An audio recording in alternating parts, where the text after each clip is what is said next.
Tell your friends you're listening to the Verhoeven Effect podcast. I'm Conlon. And I'm Nathan. I'm going to be blown out in the video feed just because I'm setting up for two people, but it doesn't matter.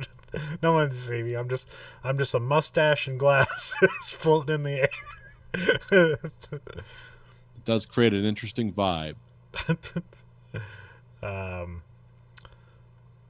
So yeah, we have another very special episode. We have the 2007 movie No Country for Old Men, which I believe, Nathan, this is one of your all-time movies. It is one of my favorites. And maybe also one of your all-time books, or where's that rank on your books? Oh no, it's one of my all-time favorite. Well, books. Yeah, there's like a few books that stand out, but there's a lot of authors that stand out.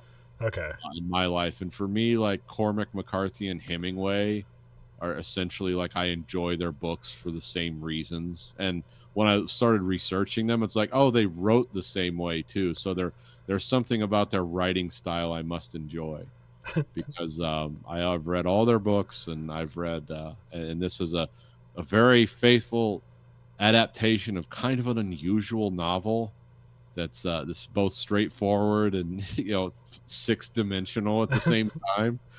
So well, at least I saw on the Wikipedia they said that he wrote this as a screenplay first and then turned it into a book, so maybe that's why it adapts so well. I'm not sure, but that could be because this movie was a very, very faithful adaptation. There were some minor story element changes, and you can tell why they did it for certain amounts of clarity and some things that got moved around. There's some things that got sped along because there was kind of scenes that. Because there are multiple scenes where he has to like get new clothes, and they just kind of made that two very short scenes here. Yeah. Or actually, no, it was just kind of a longer scene, and they made kind of two short scenes here. And then I think the last three chapters are heavily consolidated.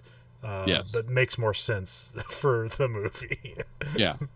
There's a lot of internal monologues that didn't make it into the movie too, but are conveyed. You don't lose anything by it. They couldn't have just completely like David Lynch Dune internal dialogues with Well, I feel like most of the characters in the movie, like, they don't have like an internal dialogue. They just say out loud what they're thinking. So yeah, well, there's a lot of like shots of the desert with Tommy Lee Jones just like talking about things. Yeah. But it's not, in the book, it's almost like this is his internal, like, oh, I'm thinking this. Yeah. Then when they do speak out loud, it's kind of different but the same. So if that makes any sense. Yeah. It seems like they build up to a lot. There's a lot of thinking going on in the book, and then it comes out. And it's like, well, I was wrong about that. Damn it. Yeah, and there's some stuff here where it's like you don't have to have the internal dialogue because the visual will just tell you exactly what's happening. So, one of my favorite movies just for like carrying out a plan, or like I need this thing and I gotta make it to get this thing, and they just and it's all kind of low rent, and some of it's high tech, but not really. But well, it's a movie that it's like a simple question that everyone has pondered. What if you found a bag full of money? Yeah.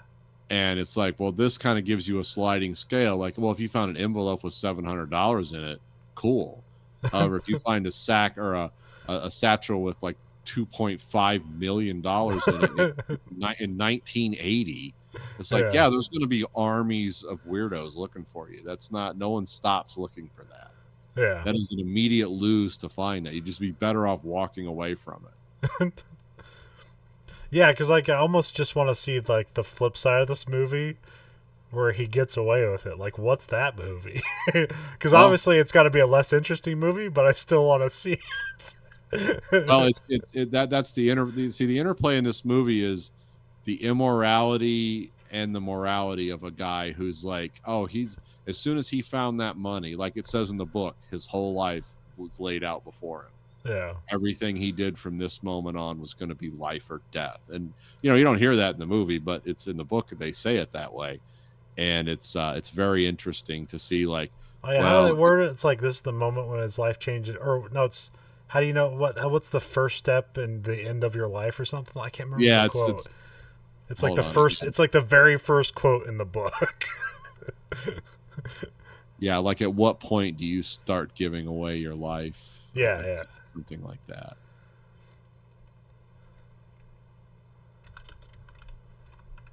Because well, Anton Chigurh says a lot of things like that too. Where is it? I don't know, but yeah, there is some point. But yeah, in the book, it basically he says it's like his whole life was stacked before him in 40 pounds of banknotes. It's like, yeah, that's pretty much it. But it's like, yeah, you shouldn't take that, but everyone's gonna take it. Now, where his timeline derailed was the guy he found in the truck. It's like, should I bring him water or not? Well, if he hadn't, how would they have ever found him? They wouldn't have. I mean, they had the locating device, but that comes in later. Oh, here it is. How does a man decide in what order to abandon his life? Yep.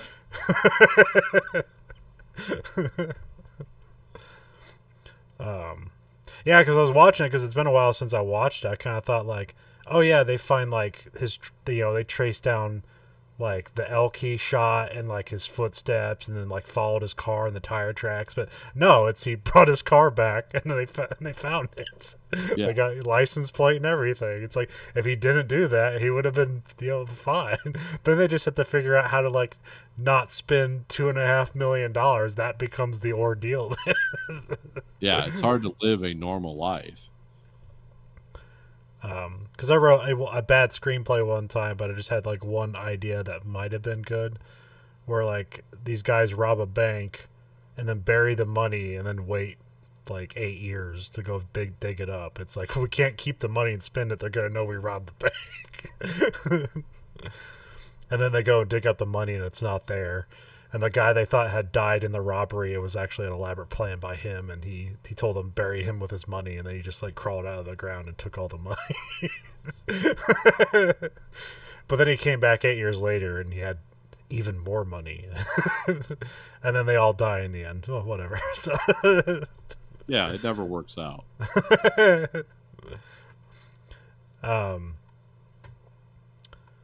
Yeah, this came out November 21st, 2007. I think I saw it probably opening weekend. I'm pretty sure you were excited for it. So. Oh yeah, I knew what it was. I'd read the book, and I will tell you, I was ambivalent because even though I liked the Coen brothers, I thought it's like, oh, are they going to do some kind of Fargo thing with this? Are they kind of go in a silly direction? Nope, they didn't, and I was really impressed. Yeah, because they can do both. They can do comedy and they can do serious drama. So just never, and sometimes a weird blend of both. So. Yeah, I thought they were going to try to do something like that. What's the one with the baby raising Arizona? Like that one's like it's almost like a cartoon of a comedy, but it's like has like really dark moments to it. It's like, what is this movie? So I wasn't expecting Raising Arizona to happen, but you can never know. Or sometimes you get what was the one they did with Tom Hanks? Oh brother, no. The Lady Killers? Yeah, I didn't really like that one. No, that's not considered one of their good ones. I know it's like a remake, but it's like a remake of like a movie from the 40s. So it's like had like double no nostalgia for it. Yeah. Of course, this is directed by Ethan and Joel Coen, which I forget which one does what. One of them's more of like handles the actors. The other one's more on like getting camera shots. Okay. I think they're actually split up now. I don't think they direct together anymore. Oh, okay. But they're probably in like their 50s or 60s. So. Almost one of them's almost 70. The other one's 60. Oh, okay. That makes sense then. Cinematographer is Roger Deakins, who like last time we saw him shoot a movie was In Time. But he's done a crazy amount of movies. Like he's worked with Denis Villeneuve on a bunch of his movies. He's worked with the Coen brothers. He's worked with a bunch of people. He has a crazy. Yeah, he's a known guy. So, and this is a very well shot movie for how sparse it is. They do a really good job of. Well, you can see like how it's interesting that the same actors in it, or some of the same actors Josh Brolin, you can see how this and Sicario are like, oh yeah, they look very similar. Yeah, Kind of that, and it's in the same area, so that makes sense. yeah. I was making a joke for the intro to this. Is like we return to the world of the Hitcher in No Country for Old Men, in the abandoned Texas wilderness of hell, where you can do crazy stuff and like nobody's paying attention. Especially in the 80s. I mean, that's kind of the weird thing about this movie is it is kind of like this rise in technology because it's like, man, if this happened just 6 years earlier, nobody would have found this guy. Yeah, no. Not and the it's funny, cops, though, not the criminals. funny thing about the book and the movie too, because the book just reflects the movie. Is all the things it gets wrong? Almost every weapon and all the technology in this book is like what you call an anachronism. Yeah, it's Like too early. none of the weapons existed in 1980 that were portrayed in this way, except for like 45s and stuff. Yeah, and like But the like shotgun. But that's even not it. Chigurh's shotgun. Well, it's I went Moss's shotgun. That one. Oh yeah, Masa shotgun they stopped making in the 50s. Somehow they had one. It was one of those the shotgun with a hammer. Because I guess Cormac McCarthy does like research on things, but he also is like, I just like the way things sound and feel. Yeah. And so that's what, because they pointed out, like, the Glock would not have been around, because when he wrote the book, he said it was a Glock. Yeah. And it's like, yeah, it wouldn't have been a 19, it would have been a 17. And even those were not generally available in the United States at that time. So, but yeah, the shotgun that Chigurh uses, like, they didn't make that till much later. In the book, it says it's an H&K machine pistol, but he means an MP5, which wasn't around then. So. No, yeah. I was almost done on purpose in a way. Yeah. Because I know about like the other thing, like his other weird weapon is the captive bolt gun. Yeah. It's like I've seen those used on hog farms and stuff. Those usually work with like a 22 blank. Yeah. That you put in them. I've never seen one work with an air cylinder, and I've heard that they don't exist that way. You can get them with compressed air, like hooked up to a compressor. They just bring them down in the slaughterhouse and boom. Yeah. But I guess you couldn't carry enough tanked air to do that. Now, however, some guys on YouTube did go around with the No Country for Old Men weapons roundup, and if you use the 22 bolt gun, it will blow lock cylinders out of doors, and you can just walk right in. They did it. Actually, it won't just cleanly blow the lock cylinder out. It'll just blow a big hole where the deadbolt lock was, and you can walk in. But the problem is you're shooting a gun off, essentially. It makes that much noise. So it's like, well, you might as well just use the shotgun. And I've heard that shotgun silencer, like everyone wants one, but it's like, yeah, they don't work like that. Well, I thought they just didn't existed, so I'm like, that wouldn't work. But like, they do have shotgun silencers, but they still don't make it as quiet as it is here. But and they didn't have them in 1980. Although the thing he has looks like it was just out of a machine shop that he gave some guys some directions, like, here, make this. Yeah. But it doesn't matter because it's all cool, because it's all just a metaphor for something else. It's like, yeah, this is the 80s/90s in Cormac McCarthy's mind, but because if cell phones would have deleted all this, even though one of the characters did have a cell phone in the book. In the book, not here. Not here. No, they didn't go that far with it, but in the book, Carson Wells did have one, but I think it was a car unit, which those did exist back then. Oh yeah. But they would have been tremendously expensive. But But I mean, all this stuff is stuff that existed in the 80s, but being that you're giving us the exact moment of like November 1980, it's like, well, no, half the stuff didn't exist then. Yeah. Nor was it in it might have been prototype phase, but I don't know why Mexican drug dealers would have prototype weapons and stuff like that. So. Well, it's not. We don't know who Anton Chigurh, because in the book it's called the Matacumbi Petroleum Group. Like, those are the people that he always, when he goes to the buildings and stuff and meets people. So, but we don't know if, like, because Carson Wells is described as a special forces colonel, retired, I guess. But we don't know if that's not the government side of this drug dealing, or all the weird spooky. Oh, like the CIA, yeah. Yeah, because then it would make sense. It's like, well, yeah, these guys would have specialized weapons and stuff, but not the Mexican dope dealers. They would. Um, and yeah, this is written by Joel and Ethan Coen, the screenplay, and of course it's a novel by Cormac McCarthy. Like looking at his, I don't know, did he do a lot of short stories or stuff like that? Because if you look at like his full time like novels, he has like I don't know, like 10 of them. And he came out like one every 6 years Yeah. until like he hit The Road and the No Country for Old Men came out back to back. It's like, well, that's a hell of a 1-2 punch. So, because Well, when he's he, had a lot of books. I've read. Let me describe them to you. The first book I ever read of Cormac McCarthy's was called Outer Dark, okay, and it was about a brother and sister in Appalachia where he got her pregnant, and then he fled because he didn't want to deal with the shame of that. And 3 riders on the road followed him and basically murdered everyone he talked to. And then he found out in the end it was some kind of punishment for what he did. And then his sister basically had something similar happen to her. And in the end, like the baby dies, and it's like, oh wow, this is nuts. And then he wrote Child of God, which was another one. He wrote that. See, Outer Dark, I think, was late 60s, and Child of God was mid 70s. It was about an insane person that just basically went on a rampage. In, I don't know, it's been a long. I read these when I was in high school. So, but basically, that was set in okay, Tennessee. so you've known him for a while because like Yeah. No Country for Old Men is the first time I knew he existed. So, Oh, no. I knew who Cormac McCarthy was for a long time. Because there is a huge gap. I'm trying. One of his most infamous and one of his most readable novels is called Blood Meridian, which is that was from '85, and it's basically a story of guys that are moving through Texas and Mexico, killing. I think it's Comanches. They kill Comanches for a bounty, but they are.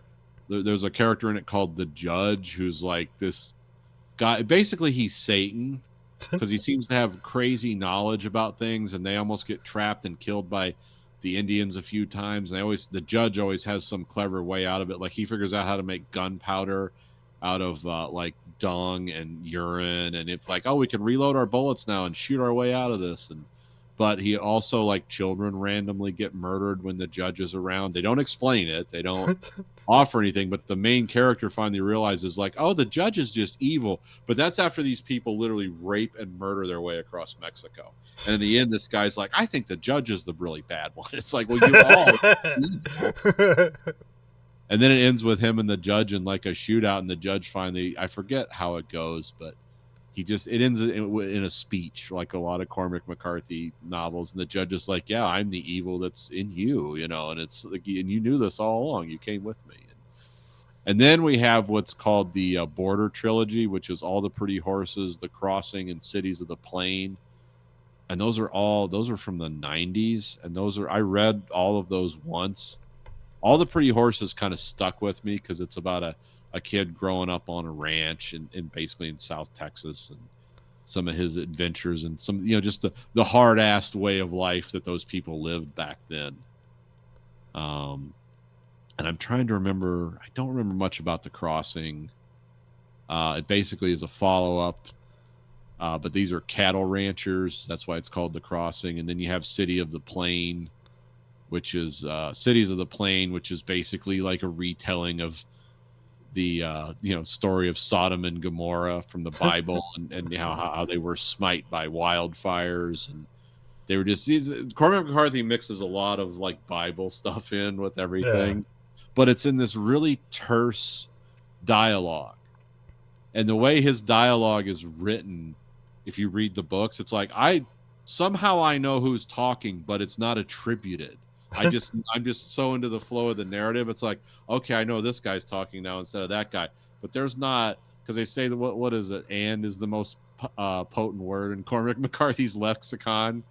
Yeah, he doesn't use commas, it doesn't use a lot of punctuation. So. Yep, and finish sentence, and he said this, and he said that, and it's like, well, I know who it is because the way it's structured, it's so well written and enthralling. And then I read The Road once. I considered that to be miserable, even though that's the closest we get to Cormac McCarthy sci-fi, or at least post-apocalyptic. Yeah. And I haven't read The Passenger or Stella Maris yet. because The Passenger is the one he did all the research, because there was like a 15-year gap between that and The Road, and that's the one where he talked to all the people, like he wanted, because he was really into science and people that did high science. Like he didn't like to talk to writers at all. He liked to talk to scientists. That was his thing. And so he really got obsessed with, like, what if one of the descendants of the people who invented the atom bomb was just racked with guilt, and how would he assuage that guilt? And that's what those two books are about. And they came out literally within 6 months of each other, and then he died. So it's like, okay, wow. And I think he wrote the screenplay for what is it? It's a Ridley Scott movie. Was it like The Accountant? No, not The Accountant. It's like the Oh, it was the one with Brad Pitt and Javier Bardem and like the guy from Prometheus, the robot from Prometheus. yeah, Michael. I know what you're talking about. Because that one, I think that was just a straight up screenplay. I don't think that was based on anything. Is it like The Counselor or something like that? I think that was it.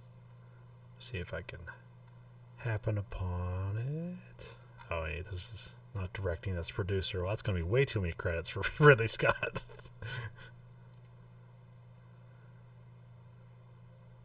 The Counselor. Yep. Okay.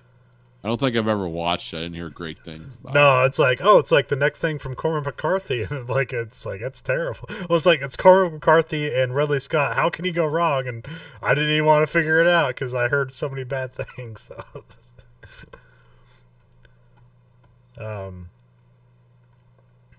But yeah, this is the first time I've gone through a Cormac McCarthy novel, so it was pretty good. Although I feel like the thing that was most used in this wasn't so in the movie, which is just somebody being like, "Sir, I can't do that for you." Yes, you can. Yes, you do.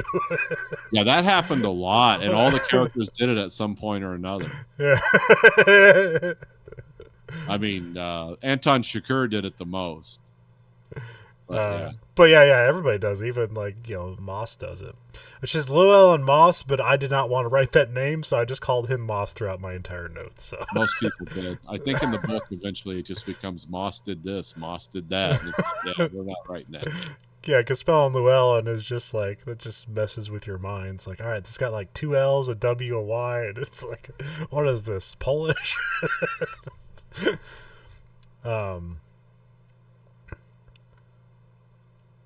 Yeah, they just should have spelled like Lou and Ellen and made it 2 names.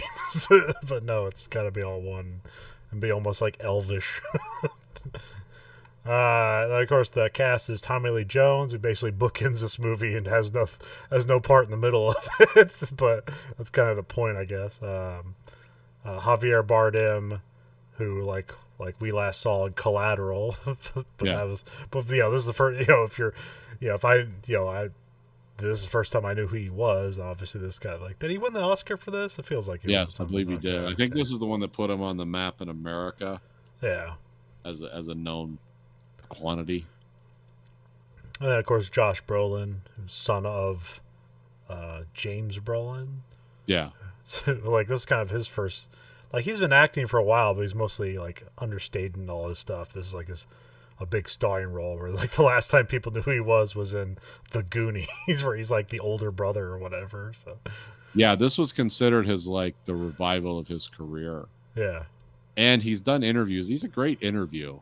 Yeah, because he's a cool guy. And because even though his dad was like Hollywood not really Hollywood royalty, but he was a Hollywood guy.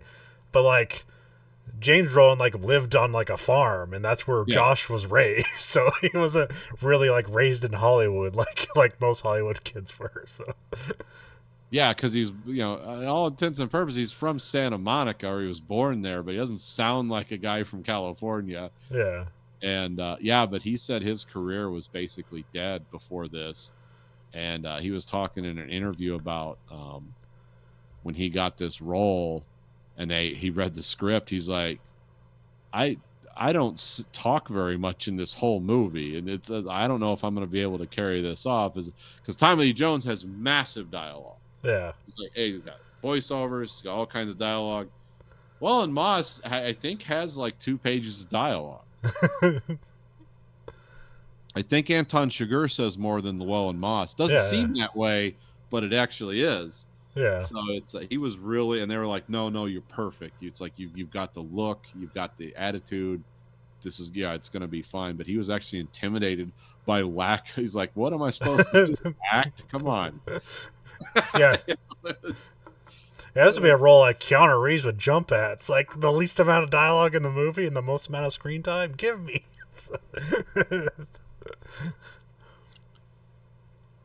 um,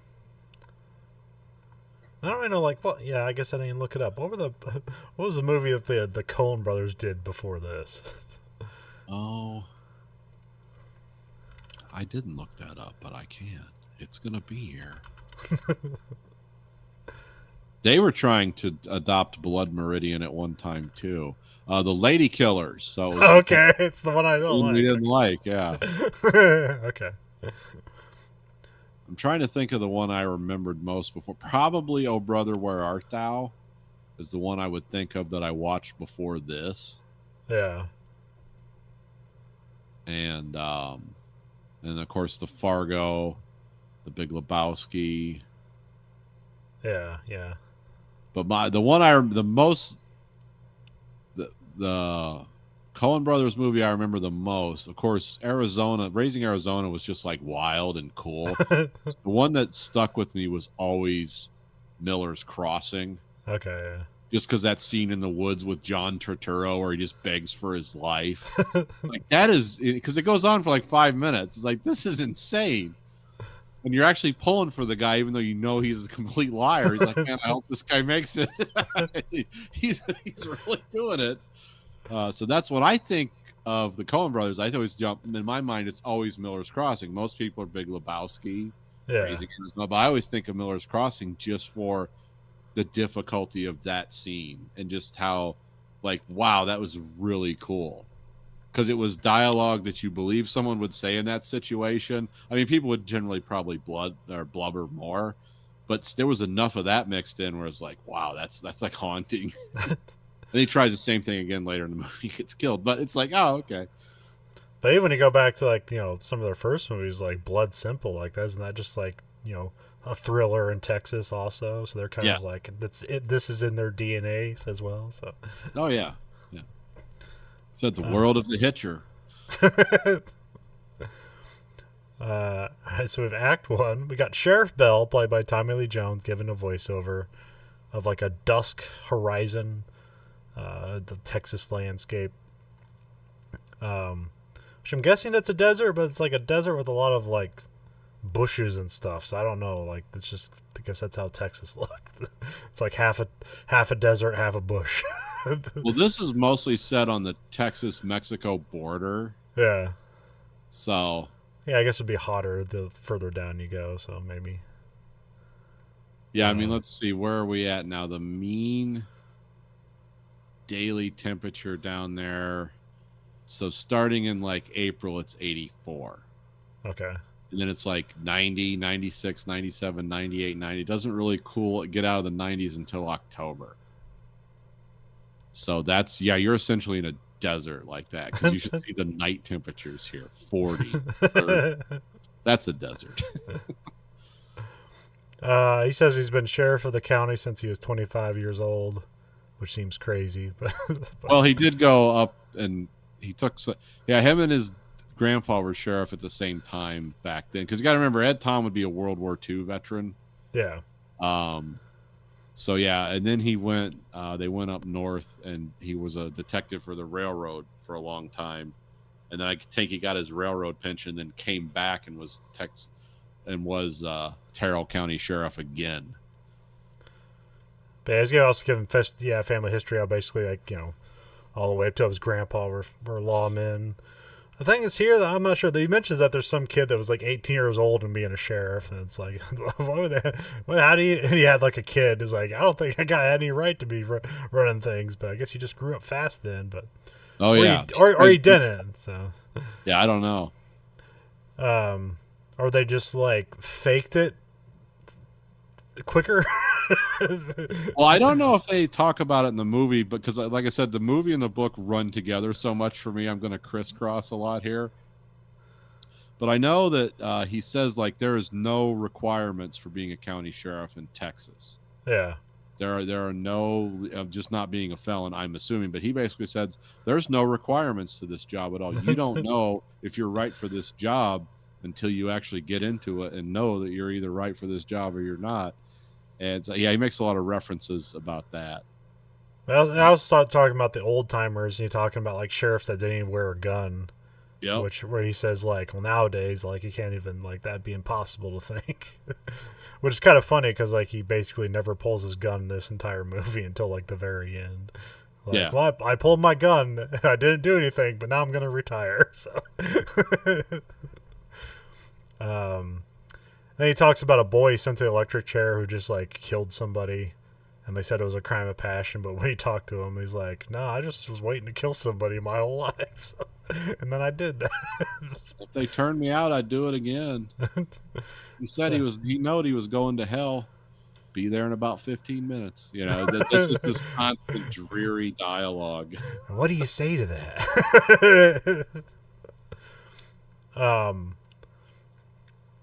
Which there's a lot of hemming and hawing about like a new generation, it being like extra bad, and I don't recognize who these people are, and I don't know if that's like Cormac McCarthy coming through, or if that's like the point is like, well, I'm sure No Country for Old Men probably has some deeper meaning or is based on like a like a poem or something like that. But let me read it to you. Okay. Sailing to Byzantium by William Butler Yeats.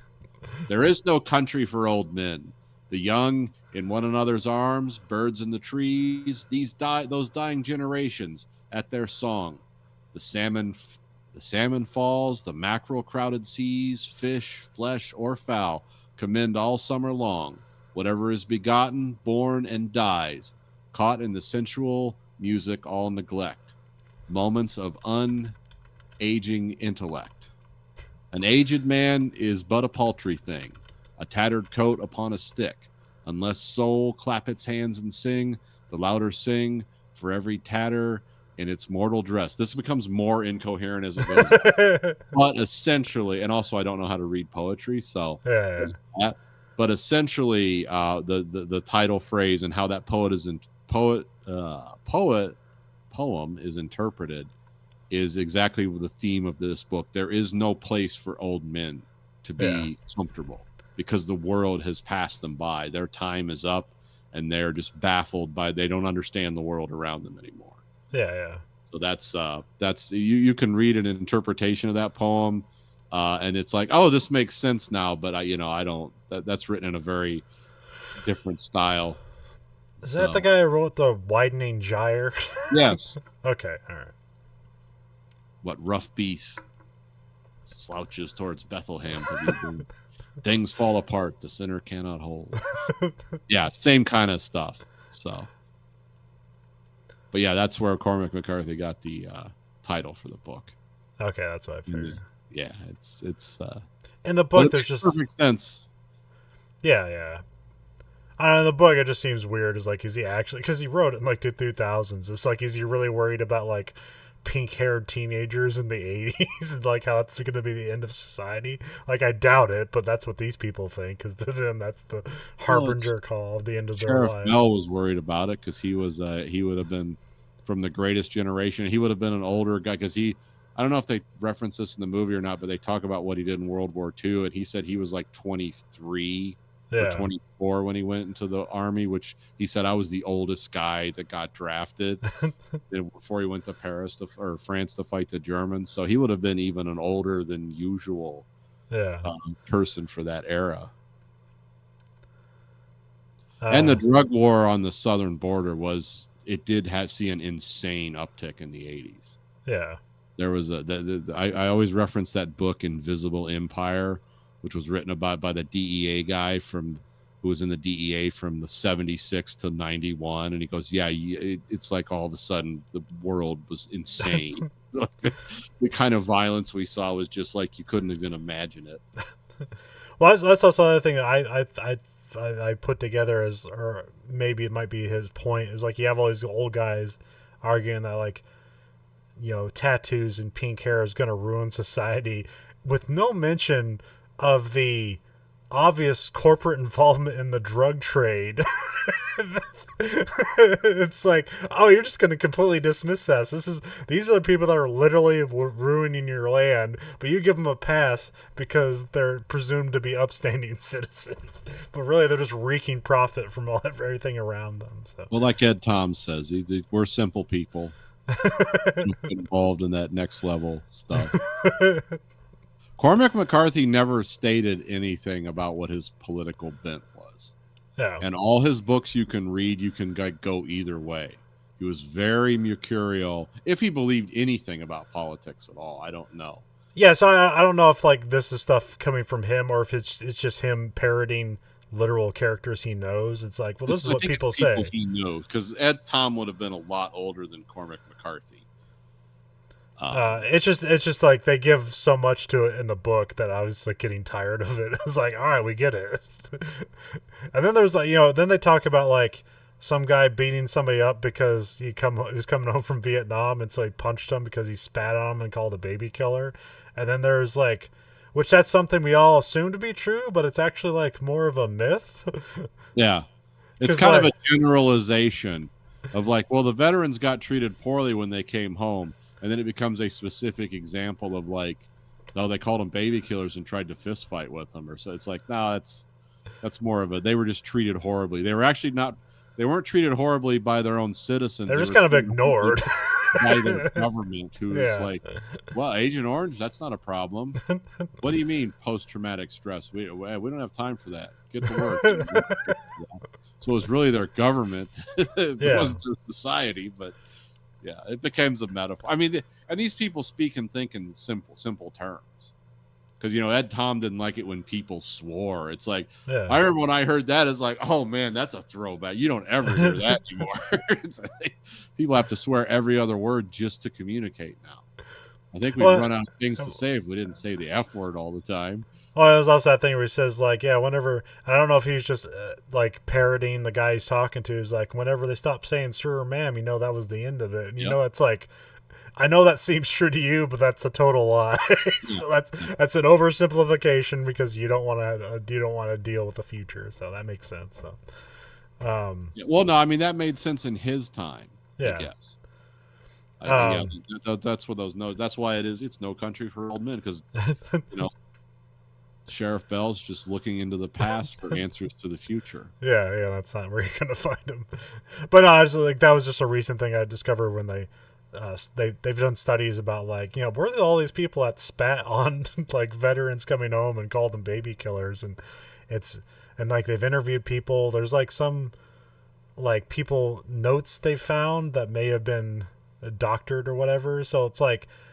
So there's basically it's worked back around in myth and been prescribed in like all this kind of like media to a point that now people are like retroactively remembering if that's what's happened.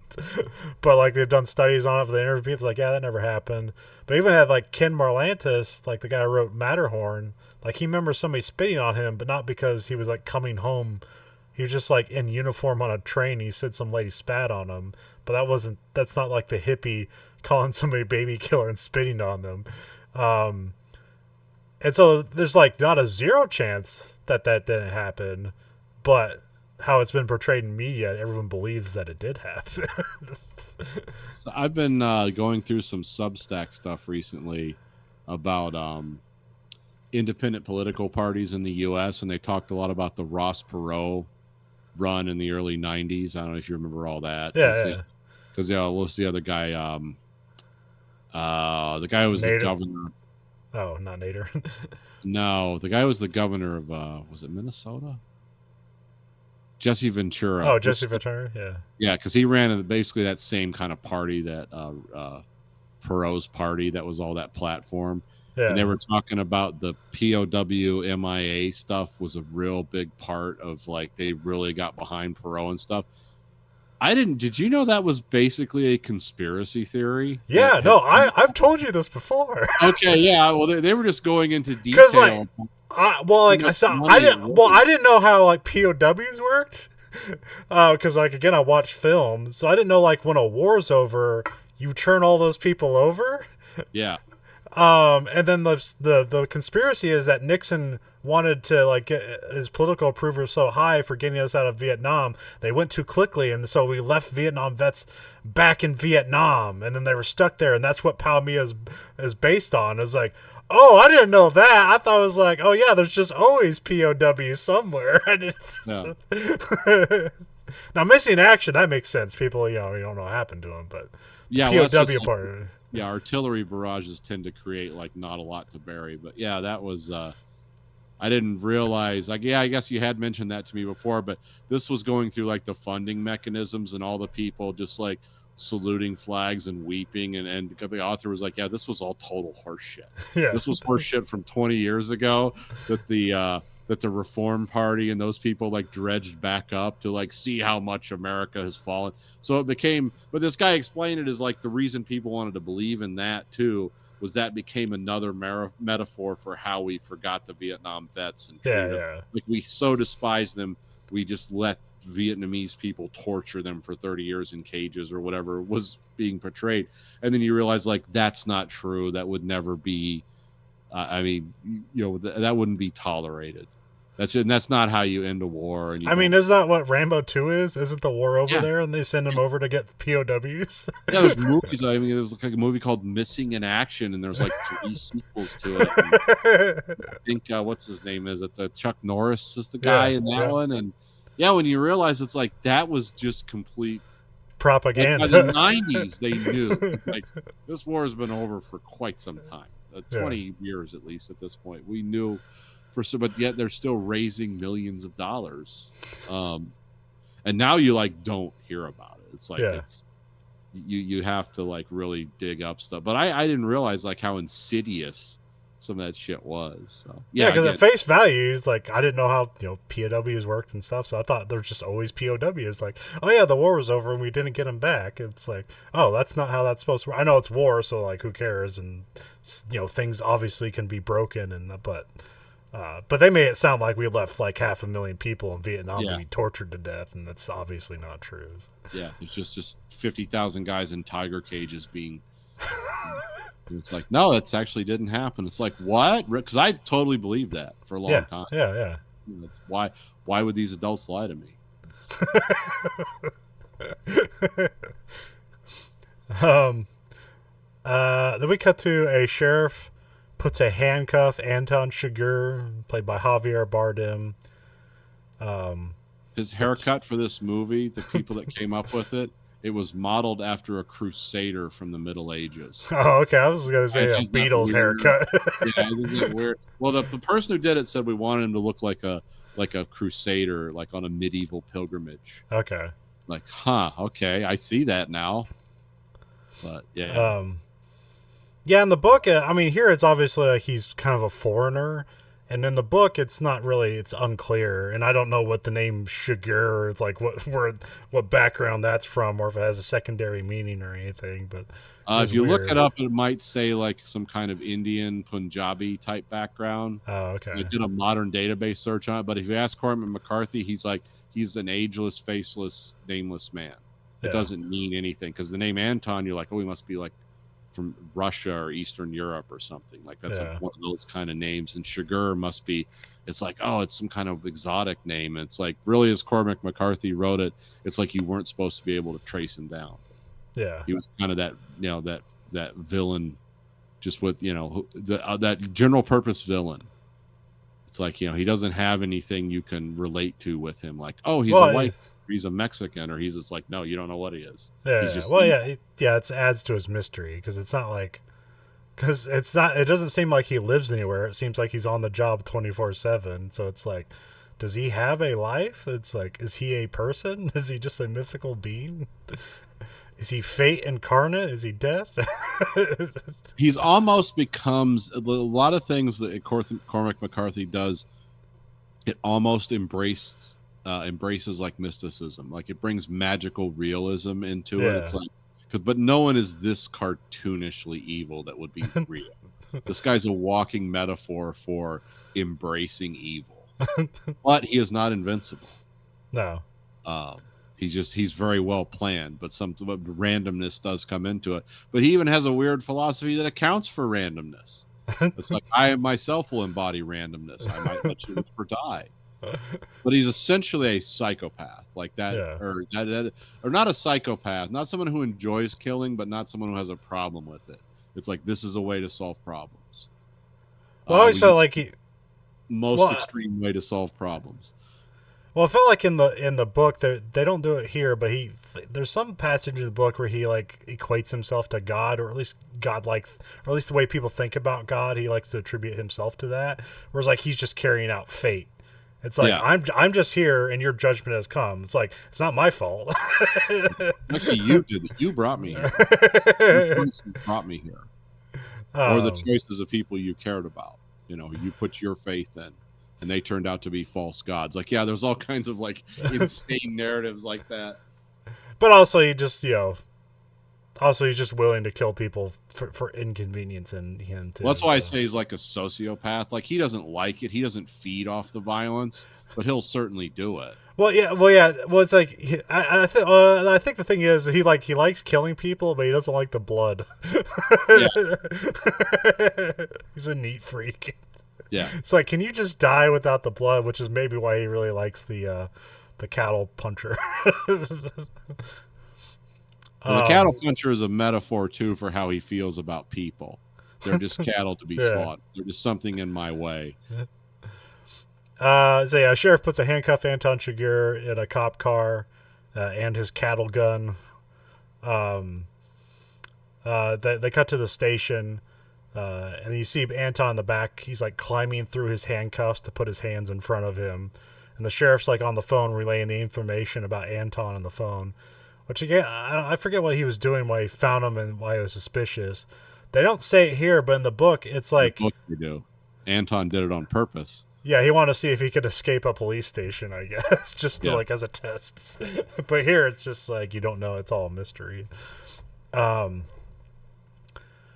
yeah, Anton walks up, slowly, and then just chokes the sheriff with the cuffs until eventually, like, his artery starts bursting all over the place. The sheriff chokes and bleeds all over. Then we cut to Anton gets rid of the cuffs and washes his hand, which he's pulled so hard he's got like cuts on his wrist from the cuffs. He grabs his tank, and then we cut to Anton's in the sheriff's vehicle and he pulls the guy over and he walks out with the tank and asks the guy to step out of the car. It's like he's just it's like obviously it's like foreign man's like, you step out of the car, sir. And like, what's this about? It's like, please step out of the car, and then he just does it. So it's like, hey, he's being cordial. It's like the guy's like, what's that? And it's like, can you stand over here, sir? And it's like just and then he just puts the cattle gun to the guy's head, or was it say like just hold still, and he just punches him in the head with the gun and kills him immediately, and then takes that car. Yeah. Then we cut to Llewellyn Moss, played by Josh Brolin. He's out hunting elk. I think it's supposed to be elk. I don't know what these things are. Some deer-like things. Hold on. I want to read. That's the only time I'm going to do this during the podcast. But I want to read the passage from the book when Chigurh kills the guy in the that he pulls over with the police car. Okay. Chigurh pulled in behind him and shut off the engine and slung the tank across his shoulder and stepped out. The man was watching him in the rearview mirror as he walked up. "What's the problem, officer?" he said. "Sir, would you mind stepping out of the vehicle?" The man opened the door and stepped out. "What's this about?" he said. "Would you please step away from the vehicle?" The man stepped away from the vehicle. Chigurh could see the doubt come into his eyes at this blood-stained figure before him, but it came too late. He placed his hand on the man's head like a faith healer. The pneumatic hiss and click of the plunger sounded like a door closing. The man slid soundlessly to the ground, a round hole in his forehead from which the blood bubbled and ran down into his eyes, carrying it with it, his slowly uncoupling world visible to see. Chigurh wiped his hands with his handkerchief. "I just didn't want you to get blood on the car," he said.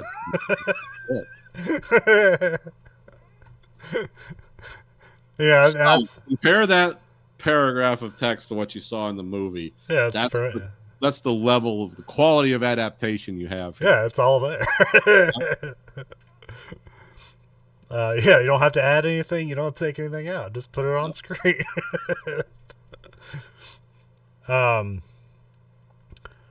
So yeah, Moss he fires one shot and hits like one of them in the hind leg, and he ejects the shell and puts it in his pocket. Um, then he comes upon the blood and he starts tracking it as it's run away, and then he sees like fresh. Then he sees like a cross of blood, and he sees it's like fresh blood on top of dry blood, and he's like, "Well, that's weird." So now he gets curious, and he spots like a black bulldog just limping off in the distance.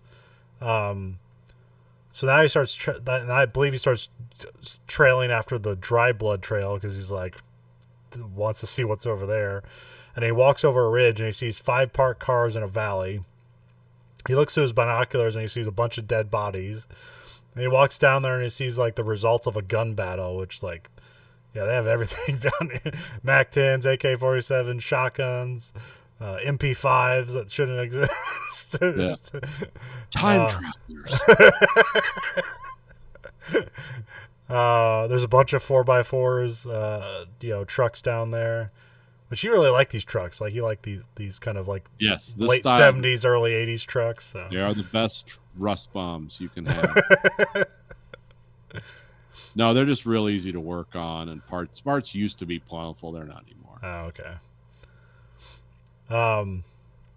Yeah, there's bodies strewn about. I heard some fun trivia. Is like, I guess like the Coen brothers always get blood from like some guy in, well, it's not real blood, but it's movie blood, but specific movie blood that they get from like I think from like the UK that won't attract bugs. Oh yeah, because usually they use Caro syrup and red dye. Yeah. And if you put that out in the desert, you just be attacked by killer bees.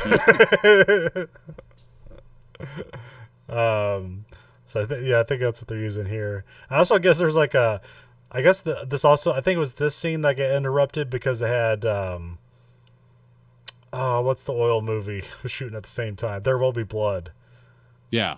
Was shooting at the same time, and I guess like the oil derrick they're working on to give off smoke was like the smoke was drifting into this shot, and so they had to redo it a couple of times because of that. So it was both produced by the same company, so just getting each other's way.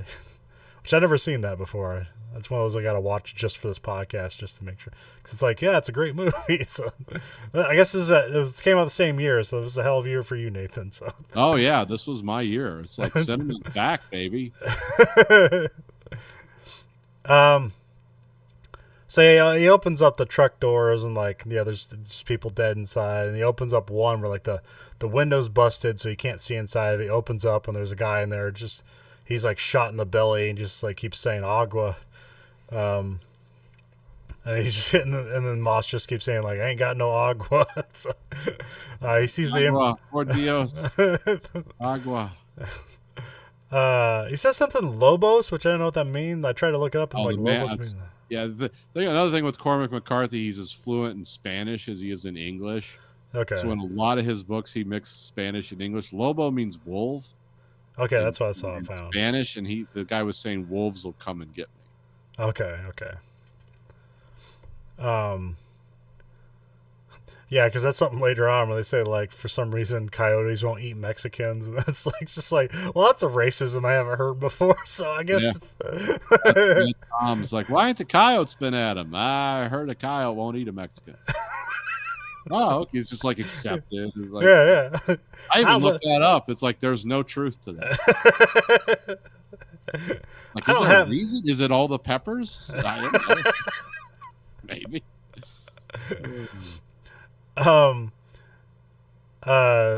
So yeah, there's like he sees the MP5 on the I think it's an MP5. It's like a smaller MP5.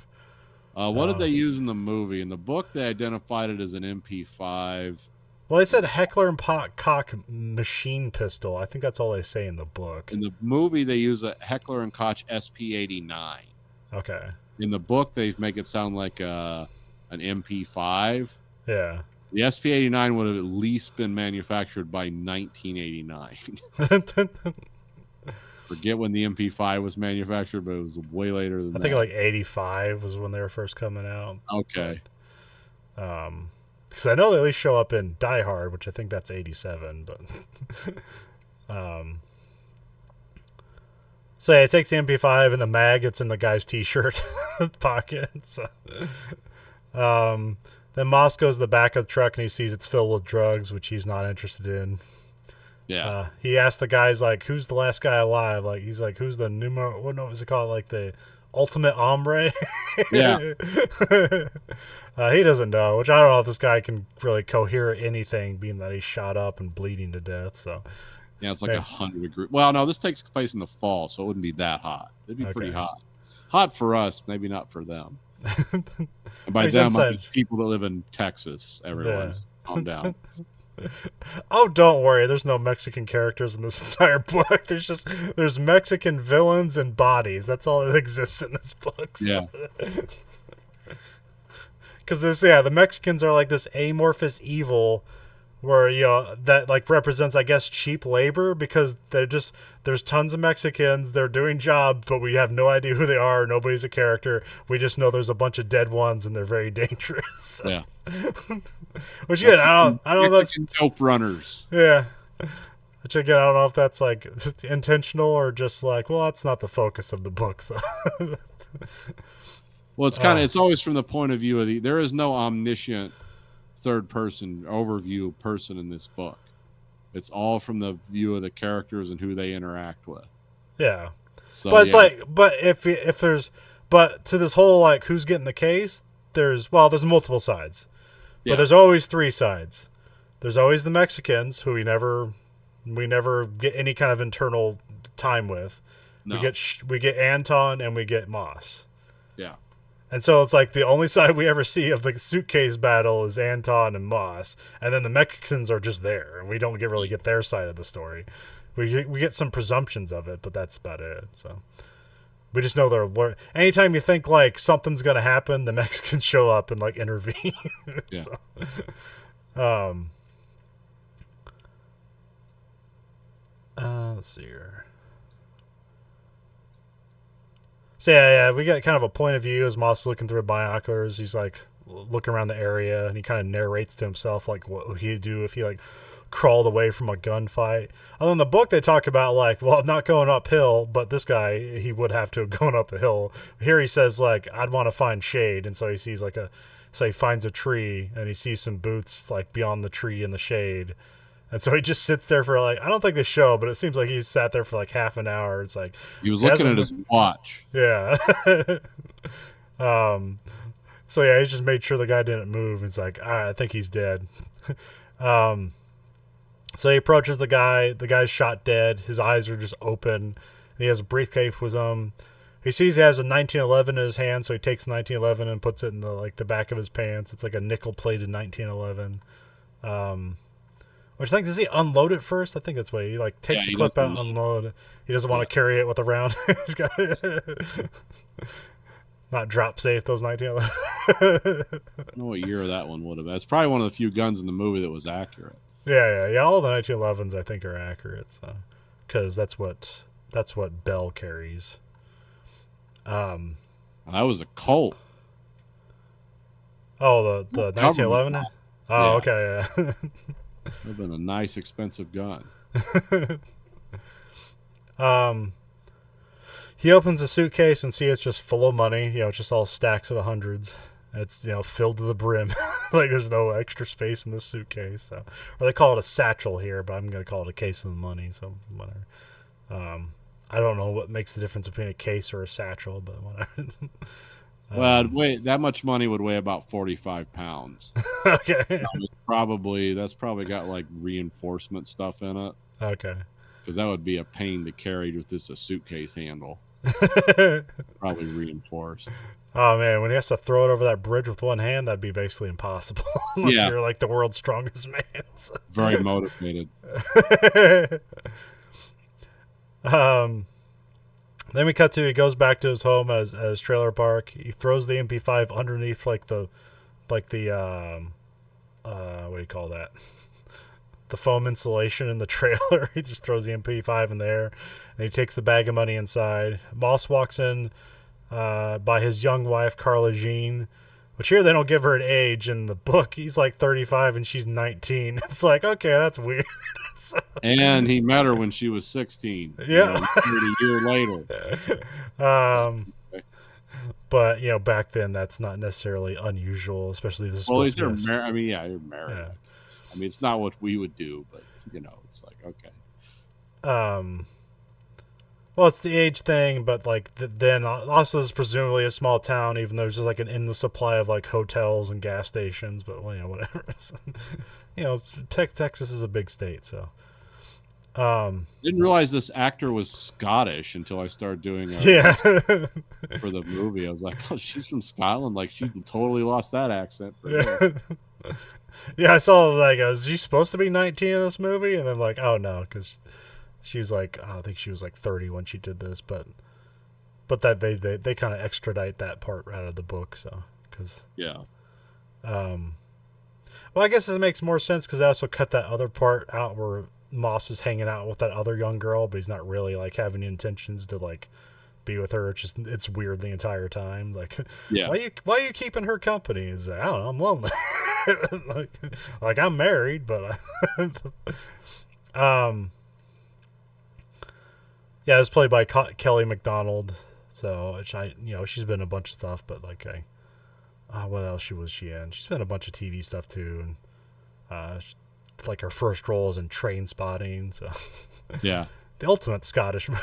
So.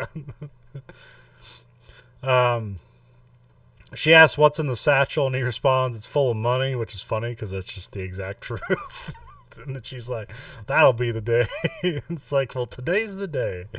But really, what she gets worried about is if she sees the shiny 1911 in his pants, and is like, "What? Did you buy that, Llewellyn Moss?"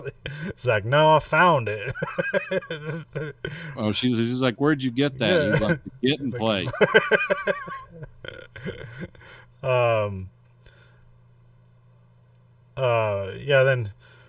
That kind of moves, and then they cut to the middle of the night. He's sleeping in bed, and Moss is suddenly haunted by his consciousness, and in the middle of the night, so he gets up and fills up a.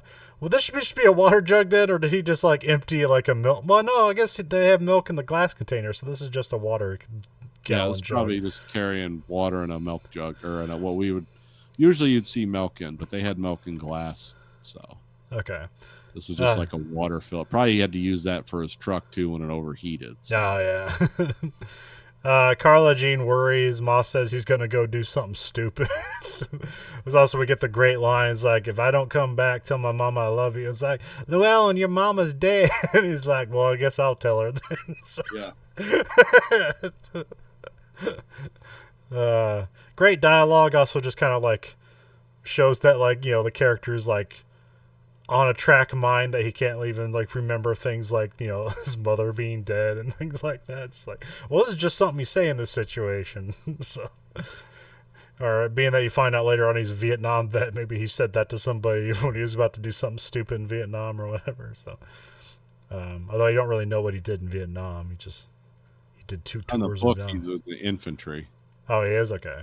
Yeah, because remember that whole section of dialogue between Llewellyn's father and Ed Tom? Oh, I don't remember that. Okay. Yeah, because he says why, because Llewellyn's dad was very, very old man, I guess. Like, he would have had when he was older. And he was like, why we lost that war? Because we sent him to war without God. And Ed Tom was just kind of, because Ed Tom always says this thing about, about him and God. Like, he never really could believe in God, even though he knew he was supposed to. And he thought God would come into his life or whatever. So you find out like Llewellyn's must have had like a happy child. This was his dad. This is what his dad believed. So I mean that being the act 1, we got the money. Now he needs to like figure out how he's going to get away with it. So we have act 2. Moss drives back to the shootout in the dark. He parks his truck on top of the ridge. And wait, I don't remember if this reminds me of like Star Trek 5. I think it's Star Trek 5. I don't know. Maybe I'm thinking of the motion picture. There's one where there's like a horizon with a light beyond it. Maybe that's in the motion picture. There's also something like that in Star Trek 5 where they have the Godhead kind of appears. It's something like this too. So, Moss was using topographical maps. to Yeah. find his ways so he could get there quickly with his truck. Yeah. So he just parked up on a ridge and was able to look out, and he's like, "Oh, here it is." Yeah. That's why his truck was on the ridge, even though that'd be the worst place to put it because people would see it right away. Yeah. Call that, I think that's called sundowning Yeah. in the military. It's like that's why you don't want to like climb over a ridge because it's the easiest way to spot the difference between a person and because like the way the light is and the top of the ridge and it's like, oh, that's a person with a weapon. Aim fire. um So he comes up under the truck with a guy who was alive. I think he finds him dead. Was this guy shot in the head or did he just die? No, he was shot in the head. Okay, that's what I You figured. could tell he was blown all over the inside of the truck. Moss sees a guy's silhouette on top of the hill and then in another truck. Then they slash his tires and they ride up on the scene. They spot him and fire, even though it feels like that'd be impossible for them. Just like they have like a spotlight, but it like 80 spotlights, they can shoot out maybe like 20 feet. So I don't know. They know he's there, but I guess the sun is coming up. So because like the sun is up in like 10 minutes later. So Yeah. Moss like runs to the desert, which I forget in the book. Does this happen in the book, or does he just like hide in some grass and they miss him? I thought that's what happened in the book, or is this? No, or is this happens in the book too. The Okay. only difference in the book, he doesn't shoot a dog. He just gets away. He gets shot. Okay. He takes some buckshot in the side and his shoulder, and he gets away Okay. because he ends up riding on a bus to get back home. Moss runs in the desert. He gets near a river and he takes some buckshot in the shoulder and falls over like a hill. He takes his boots off and then swims down the river, which the dog, they send the dog after him, which it kind of like comically chases him because it's just like dog paddling. You just see its head bobbing in the water. It's like, well, it's coming after him. Yeah, it's not stopping. And then he gets on a riverbank. He gets his 1911 out. He ejects the bullet, like blows out the water, loads the magazine, and then like as the dog jumps at him, he shoots the dog and kills it. Moss looks at his wounds on top of a hill, and then he like wraps them in a torn T-shirt, which that happens a lot in here, but it happens like even more in the book of like just wrapping things in a torn T-shirt. Yeah. Then we cut to Anton stops at a gas station and gets gas and some cashews. The shopkeeper's like kind of like a simpleton and like butts head with Anton's weirdness and fateful thinking. So it's like they're on completely different wavelengths. So. Well, the guy at the gas station knows because of the prefix on his license plate of the car he took that the car is from Dallas. Yeah. And so he makes conversation with him like, so what's going on up your way? And it's like, yeah, this isn't the guy. This isn't the small talk guy. What's my way? I was like, I'm sorry, sir. It's like, I see you from Dallas. I just want to know if it rained up there. And it's like, what business is that of yours? Yeah, which is, I guess I don't know. I was trying to think about this and I don't know if it's like true or not, but like, what's great about the line friendo is it feels like something somebody would like ad lib on the spot and they put it in the movie, but it's in the book, it's in the screenplay. So. There. So it's even though it's like weird, it seems like truthful dialogue, but the guy gets weird vibes and wants to close the store all of a sudden. It's like, we'll be closing. It's like, what time do you close? It's like 9 o'clock, sir. It's like, do you want me to be back then? It's like, why would you come back? We'd be closed. Which basically Anton's just like, I'm going to kill you. Like, do you want me to do it now or later? And this guy's like, what's up with this guy? Doesn't he just want to get gas and leave? Actually, like, Anton gets like offended that this guy is like, the gas station was in his wife's family. And it's like, are you inherited or no? What's he say? Like, you married into it. You married into it. Which for some reason offends Anton for some reason. I don't know. It's like, I don't know what his family life is like. What was his dad? I just assume this guy came out of an orphanage, knew how to kill people. And this is where Anton asks, like, what's the most you ever lost on a coin toss? It's like, which I think in the book they go farther. It's like, we usually don't bet on a coin toss, sir. So, um, so yeah, he flips the coin and slams it on the counter and asks him to call it. The guy calls heads, and then he says like, yeah, it's your lucky day, and then he gives him the coin. And like the guy's about to put it in his pocket. He's like, no, don't put it in your pocket. It's like, that's your lucky coin. It's like, or no, like before he even tells him, he says something like, do you know what year this is on this quarter? And he's like, no, how would I know that? He's like 1958. It's like it's traveled, what would that be, 22 years just to get here. And again, this guy's baffled, but to Anton, this all makes sense. This is all fate coming together. So, um, but so he tells him to like, don't mix it in with regular coins because that's your lucky coins. Because this guy doesn't realize like, oh, he was about to be murdered, and because of a coin flip, he's not. That's also where he's like, say like, well, sir, I need to know what I stand to lose. He's like, everything. He's like, what am I gonna win? It's like everything. So, which we all interpret that as okay, he's about to lose his life, but he doesn't know that. So again, it's a great baffling scene. Just I guess. Show kind of like Anton's thinking, like just how he like his fateful thinking. So he's like, everything he does has a purpose, and so when you interrupt that, that's like, well, we need to solve this because I am the most purposeful person in the world and you're just interrupting my work. Cut to Moss gets back home. He freaks out Carla Jean and tells her she needs to leave town for Odessa, and he lays out how the cops will respond by tomorrow. As I always say, like, I thought this. Does she ever learn that he has money in the book? Because here she immediately knows there's like $2 million out there, but I don't think he ever tells her in the book. I can't remember. I think there's a conversation we're missing when he comes home. Okay. Where he does is like, I told you it was full of money, and she sees it. Okay. Because when he puts her on the bus, he's there with the case. Yeah.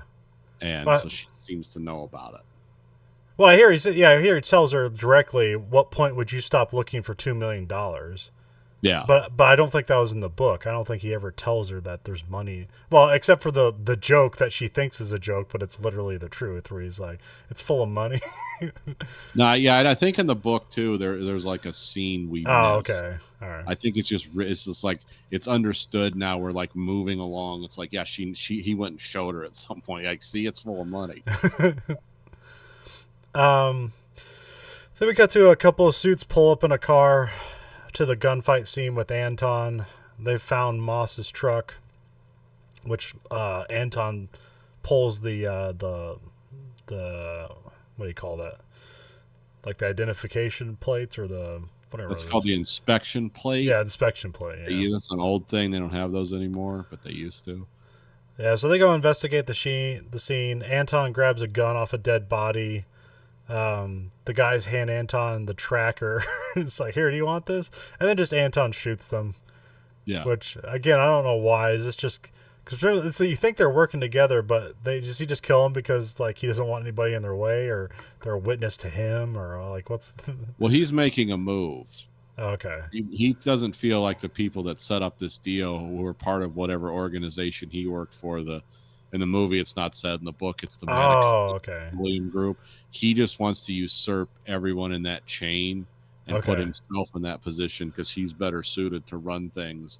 Because look at what a mess this. Because we don't know like who robbed who. We don't know if the people showing up with the money were trying to kill all the Mexicans and get, because we assume them that because they call it Mexican black tar heroin. We assume that was manufactured in Mexico. Yeah. And brought to this meeting in the desert, but we don't know how this shootout happened. Who was responsible or what? Which is almost ironic because, like, in the 90s and the 2000s, like, black tar heroin was another epidemic of crime. Yeah. Perpetrated by the most peaceful drug dealing group that's ever existed and the most successful drug dealing group that's ever existed. These people literally not have guns, would go to smaller cities to sell drugs so there'd be less problems, would leave pamphlets to people on how to like help call ambulances in the hospital in case somebody overdosed. Which here, drug dealers. Yeah, which here it's not, and in movies that's never portrayed. So, Um, but that was all about like, but also that yeah, because that's in the book Dreamland, which is all about um, people like getting hooked on OxyContin, and then their supply dries up because the doctors are just like, well, we get so much money for this, let's just like prescribe barrels full of the stuff, and then that dries up, and then so all these like 50s and 6-year-old people that were handling their pain medication in the worst way possible now have to like, I don't know, have to is the word, but like they go to black tar heroin to get the same fix. Yeah, I don't. If I was casually taking pills and just enjoying my high, it's like, well, I can't get the pills anymore. It's like, well, I guess the next 2 weeks are gonna suck because if it's either I can't get the pills anymore and now I'm banging veins, it's like I don't know. I don't know if that's the way, or I don't know if they were smoking it, Yeah. chasing the dragon. Yeah, I don't know how to do black tar heroin, so I can't tell you. Well, there's two ways to do it. There's banging veins, that's the movie way, the dramatic way. And then there's just, putting it on an aluminum sheet and cooking it and smoking the fumes like crack. Is that is that freebasing? No, it's just called freebasing is when you're you use ether and something else. You're doing some kind of catalyzing effect where you're basically purifying cocaine. Oh, okay. You're basically cooking off all the additives and shit in it, like the baby laxatives and all the stuff they put in is cut, which is like, that just makes it a purer, faster high. But no, chasing the dragon is just like smoking heroin, which I guess is really intense in its own way. It's more of a less of a brain melting high, more of a thoughtful, like I'm kind of freaked out on narcotics high, instead of it's like my heart might stop. Or explode. IV drug use is portrayed brilliantly in Train Spotting. It's like that seems to be. They're not using black tar; they're using whatever you get in Scotland, which I think is the China white stuff. But yeah, presumably the I think it's portrayed in the book, but here it's dark, you don't really see. But the gun that Anton shoots these guys with is supposed to be the Glock, but it's like the only appearance of the Glock in the movie. So yeah. We cut to Sheriff Bell loads up a horse and goes to the shootout scene. They find the suit's car, which is actually, this is just the car that Anton stole from the guy and he took to the gas station. The guy cattle gunned outside the car. Bell and his was this like Walden or something? I didn't write his name down. This guy you've seen a bunch of stuff. Dillahunt character, yeah. It's a kid, the interesting character guy. Yeah. They ride around the scene on horses. I like that, like, like Anton takes the. Well, I guess does Anton take the what do you call that plate? The inspection plate.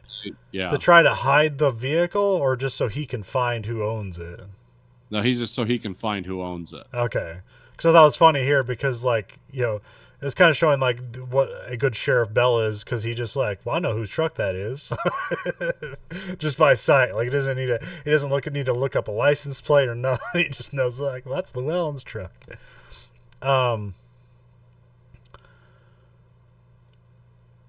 They ride around the scene. Bell knows Moss's truck on site, and then also see that the drugs in the drugs in the truck are now gone. We know that. Bell just kind of like wipes his hand on the truck, and he like kind of like wafts it around his face. He doesn't lick it or sniff or anything like that, but he's like, oh, it's drug stuff. So that's what was going on here. Then we cut to Anton knocks on Moss's trailer door. Then he pops the lock with the cattle gun. He rifles through some mail. He looks through a telephone bill and sees like who they called. So here he's just becoming the Terminator. It's like almost him just looking through the phone book, making phone calls.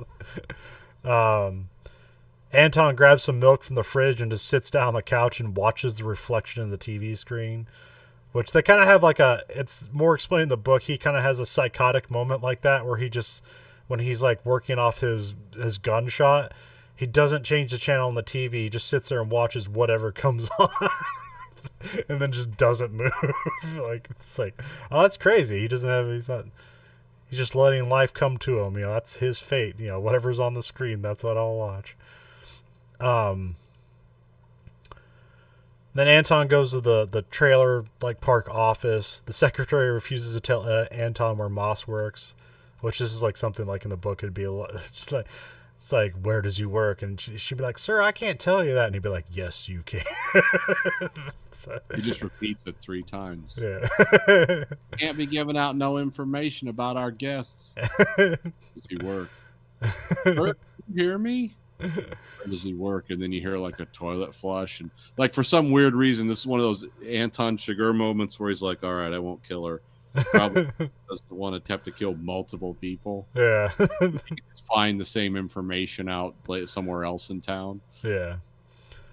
Then we cut to Moss sees Carla Jean off on a bus to Odessa. She's gonna go hang, like with their mom for a while until things cool down, presumably. Then we cut to Bell and Weldon shows up at Moss's. They see the broken lock and like they go in the house with suspicion. Which here Weldon's like, "What do I do?"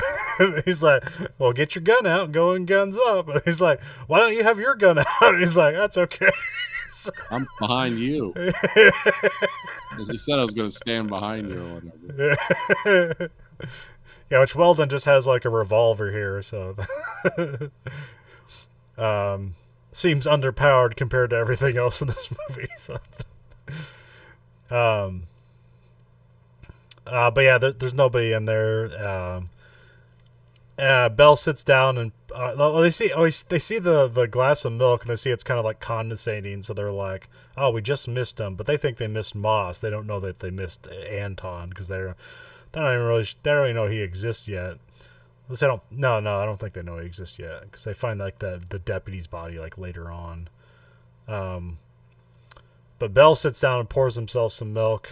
Yeah, here we get the great line, which I'm not sure if this is in the book, but like he goes like, he's talking about Moss. It's like, "Well, he's seen the same things I've seen. It's certainly made an impression on me." And here he stares into the TV without a screen on. Yeah, and they have like him, he's backlit, so you just see this big cowboy hat. Yeah. And this man staring. It's kind of has this otherworldly effect. The greatest scene like that is in that American Sniper movie. Where you see you have like the cameras like not looking at the TV, but you hear all this like explosion. It's like, oh, obviously he's watching a movie, and then the camera pans around, the TV's not even on. It's like, oh, he's crazy. Okay. Yeah. Yeah, because he's like rocking a baby to sleep or something. We cut to Moss checks into a cheap motel. I think this is the Regal Motel. He calls around to car dealerships looking at a car, but he doesn't want one that's like on the books. Which in the book he gets one, but here he never does. Like he never gets a vehicle for the rest of the movie. He's always in taxi cabs and stuff. Yeah. Then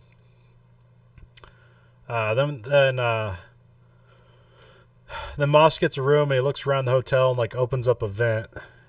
He grabs some money from the case and then he shoves the case into like the return vents of the hotel, and he like makes a complicated thing where like he takes like the string off of the curtains and then uses that as a thing to tie onto the case so he can retrieve it later, and then he puts the vent back on, and he grabs like the pole out of the closet to shove it into the thing, and he tries to kind of pushes it around the corner on the vent. So then he leaves the hotel. We cut to Anton calls up Carla Jean's mom looking for Moss, and he hangs up and looks down the rest of the sheet. Because he's like, "Do you expect him to be there?" And it's like, "Sir, what are you talking about?"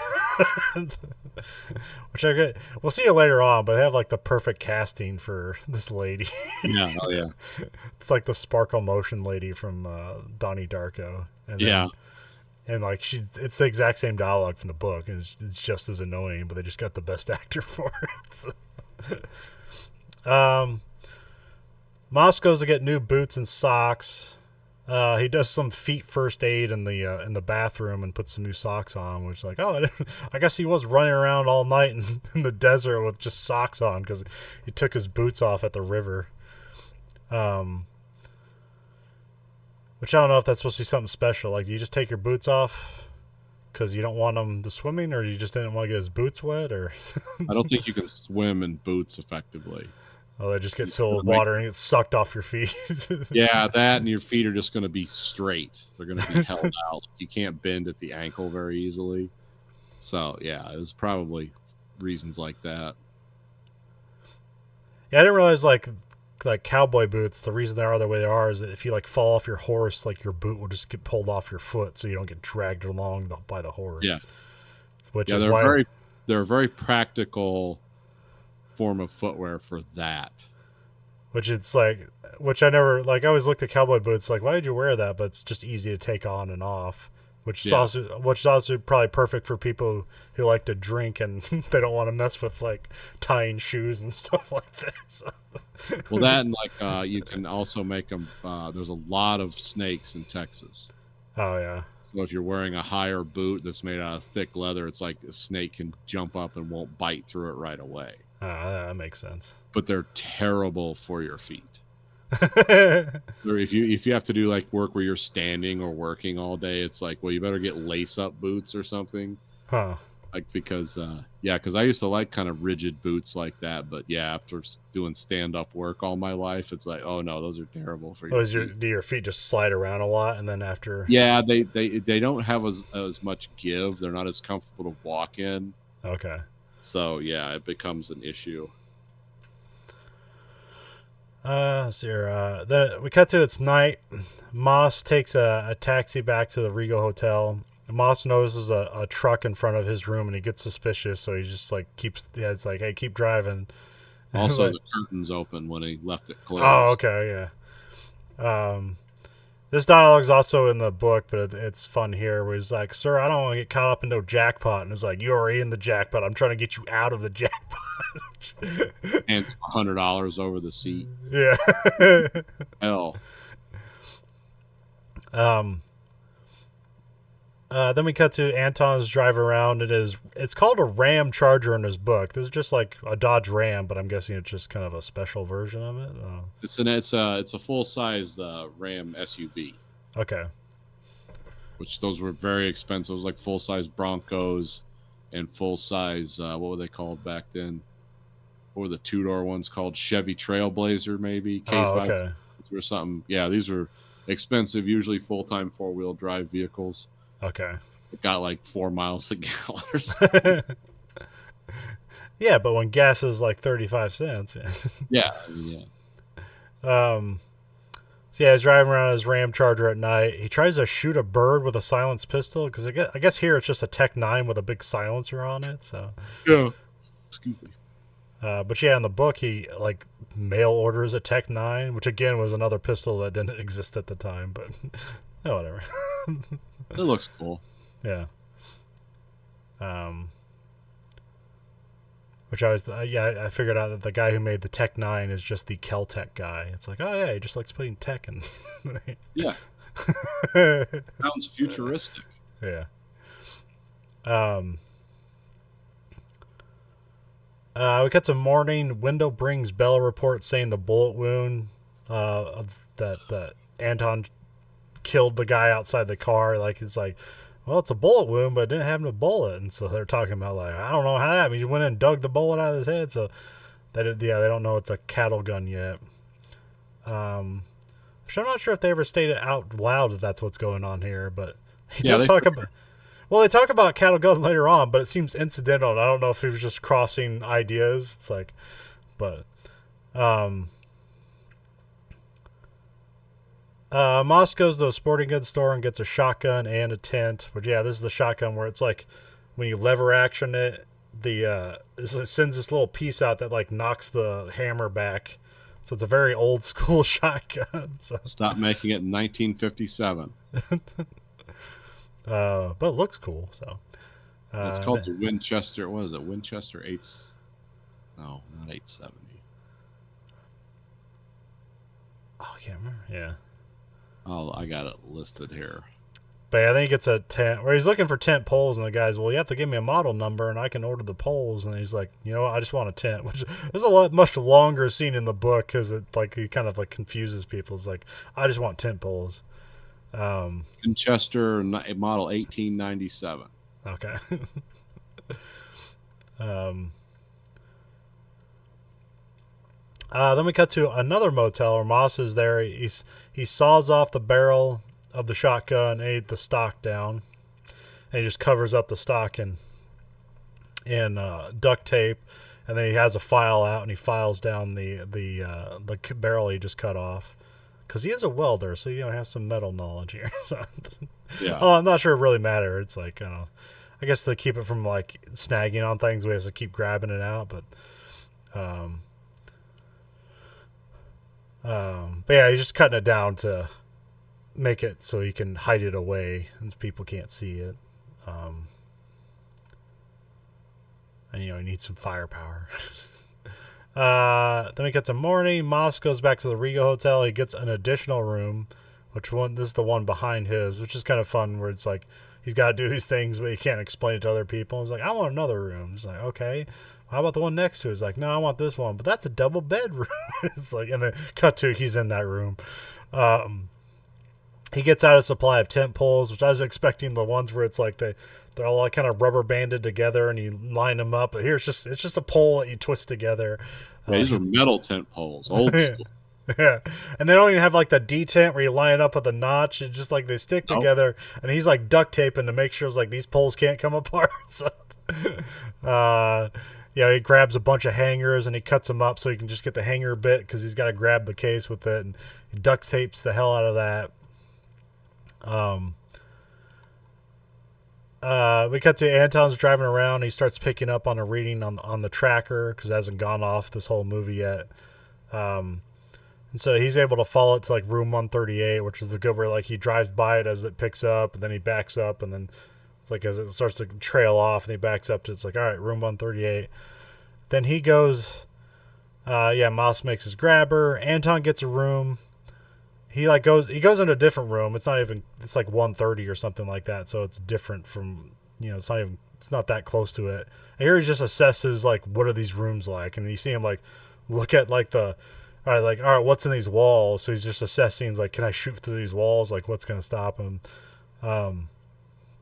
Which I'm not sure if you get that in this first viewing, but you'll get that in the second viewing.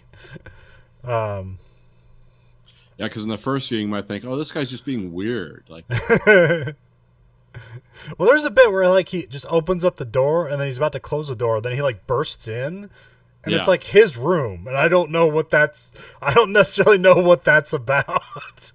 Well, he's trying to see like where people could be seated, what his field of fire would be. Oh, that's right. So he's testing it when he busts into a room. He's like, how will this look? Okay, that makes sense. Okay, yeah. Because the way it's played, like when I initially watched it, it's like, oh, he saw something, and that's what he's reacting to. But no, it's him practicing busting in the door, so that makes sense. He wants to know where all the chairs are. Do you know the one chair they have in a hotel room now? Do you know what that's called in internet parlance? What's that? The cuck chair. I heard that the other day, and I was like, oh my God.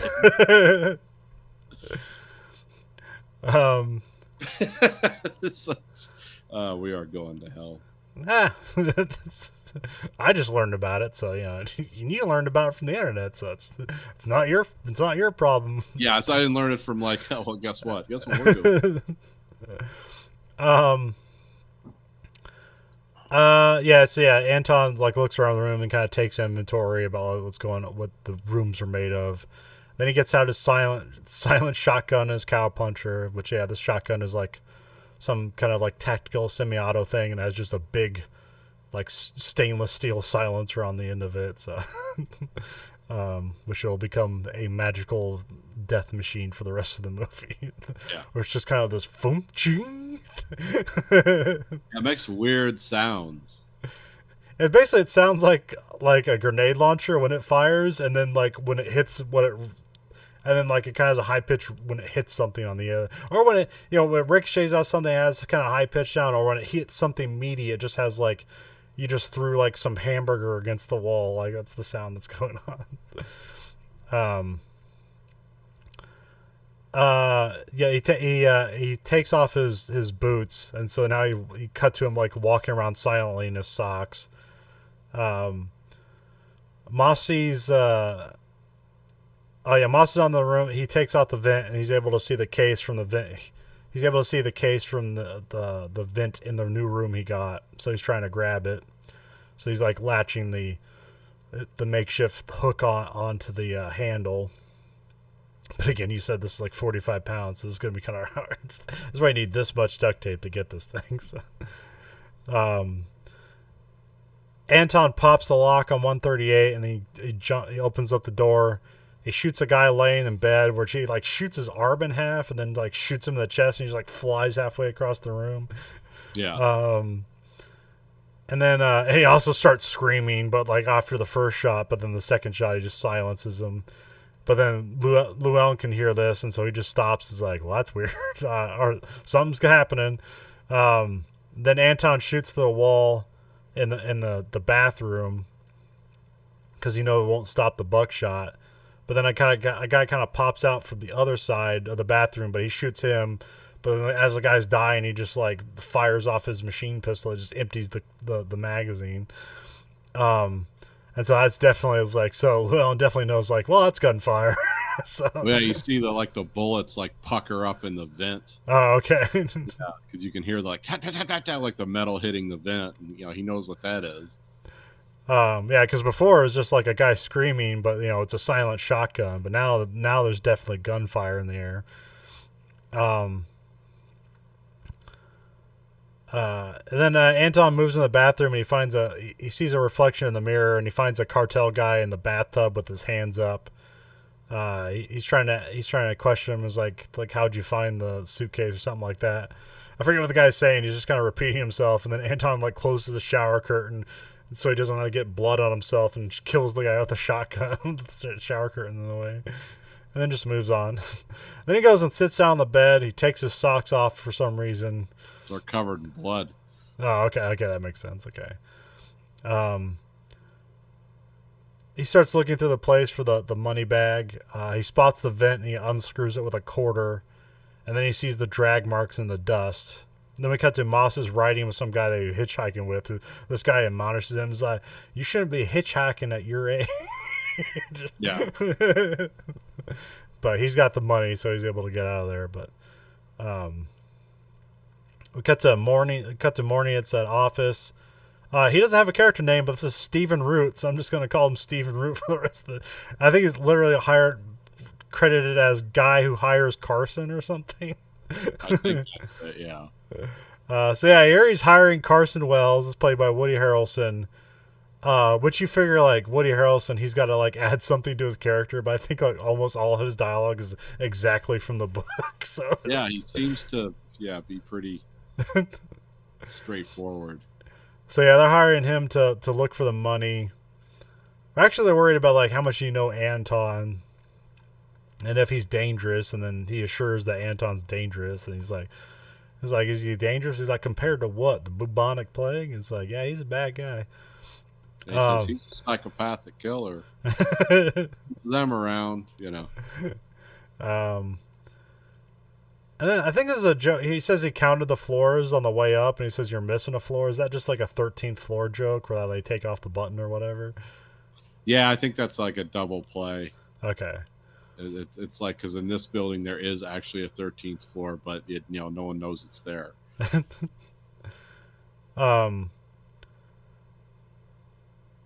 then what is it? Oh yeah, in the book there's also an extra thing where he talks about like how you get in the elevator, and there's like a random generated code that you call with a phone number and stuff like that. But that's not necessary here. They just kind of move on. So, because here, it's like in the book they kind of portray him as like, at first he kind of seems like he's irritable and like just like a simpleton, but then you realize like, oh, actually he's like one of the smartest guys in the book. So, then we got to Moss checks into an additional hotel. He pays the clerk to tell him if anyone other than the cops like look for him or if they check in. We see Moss is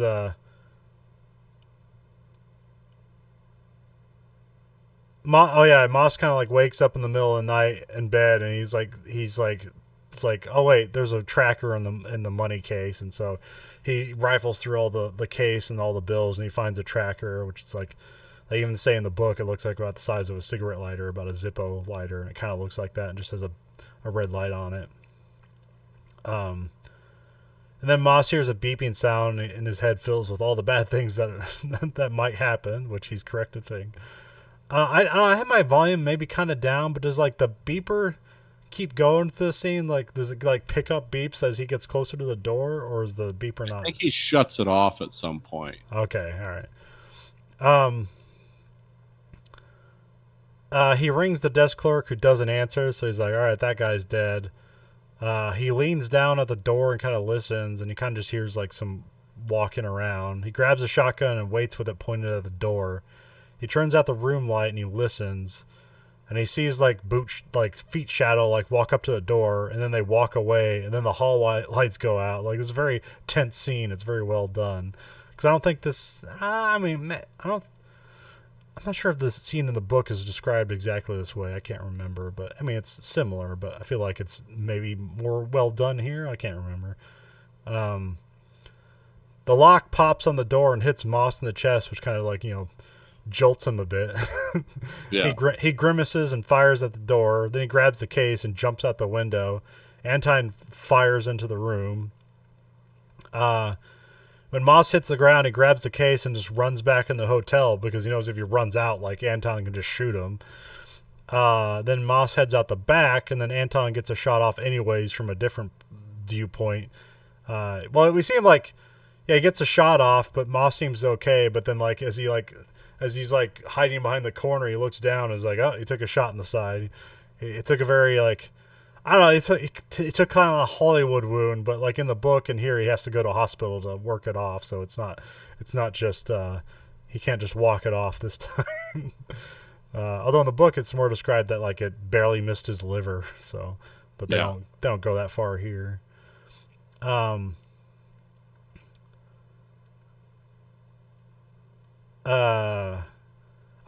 a truck pulling around, and Moss hops in. And he's kind of holding up the driver, and then the driver just takes a shot to the throat through the back, and then the shots just keep raining down on the truck, and so he ducks his head down and kind of drives the car with the dead man as it's getting pelted by the silent shotgun.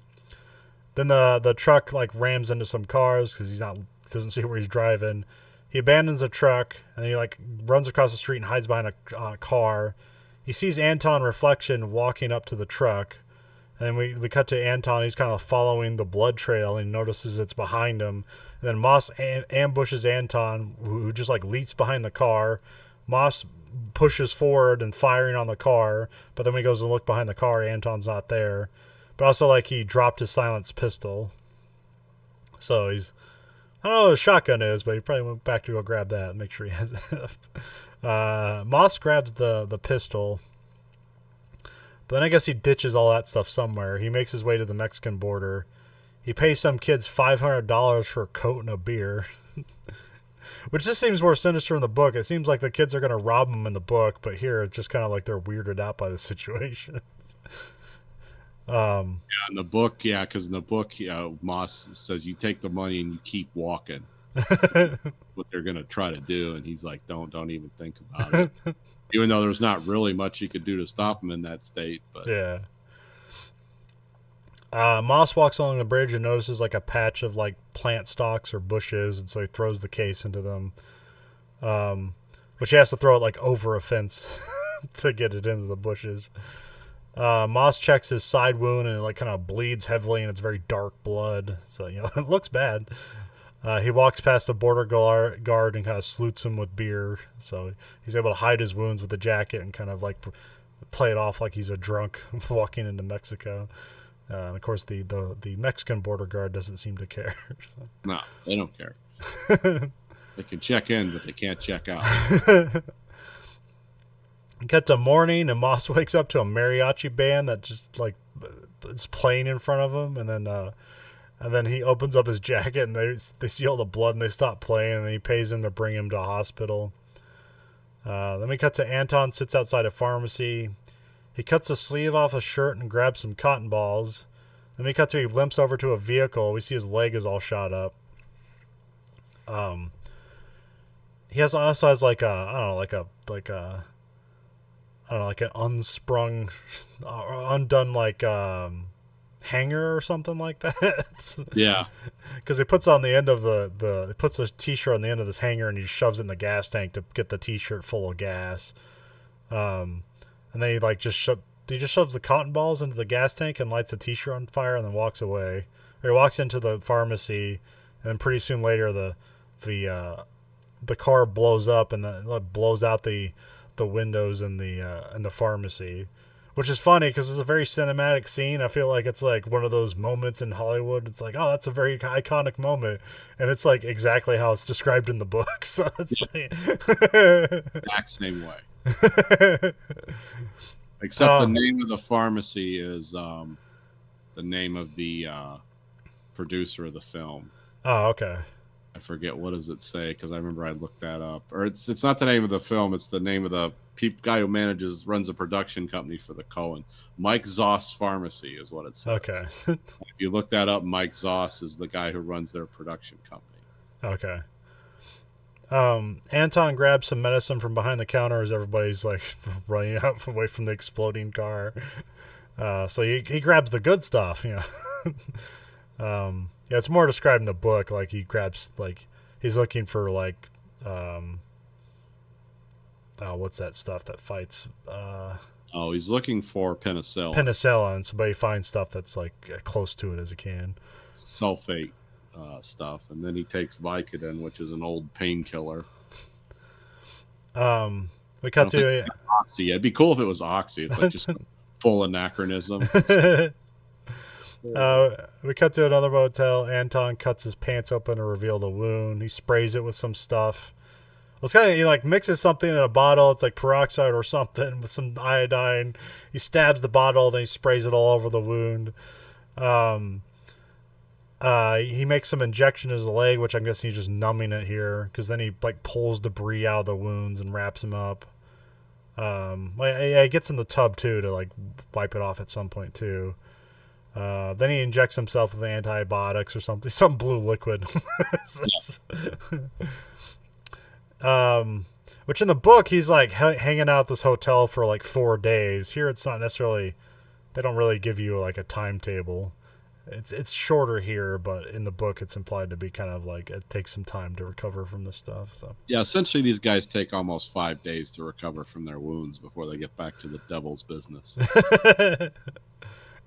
Cut to Bell's at the sheriff's office. They are coming up on a bunch of dead ends because like all the trucks at the shootout are like either registered to deceased people or they're from Mexico. So it's like, well, that's all a dead end. And then the secretary's like, "Do you want me to keep looking?" He's like, "Nah, don't bother."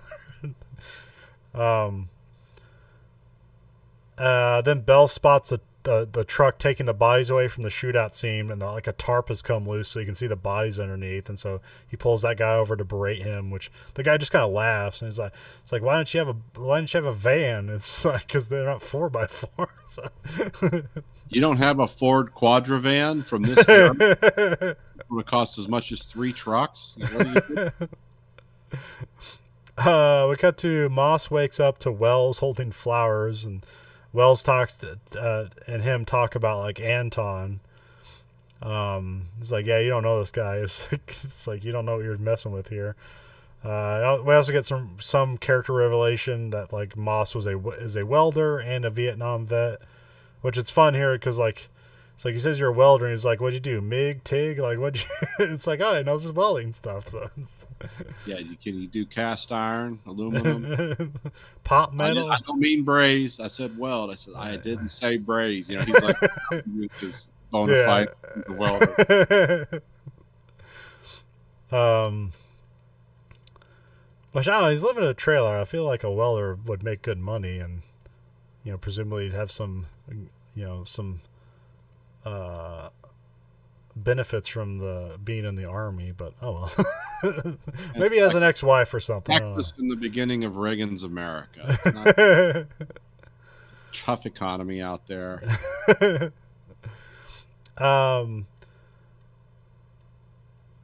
Wells is trying to deal for the money. He's like, yeah, just tell me where it is, and like maybe I'll give you, you know, which is like we learned from Way of the Gun. This is like the bag man. The bag man will never give you the money. He's just gonna kill you. But Yeah. in this case, he would be the government.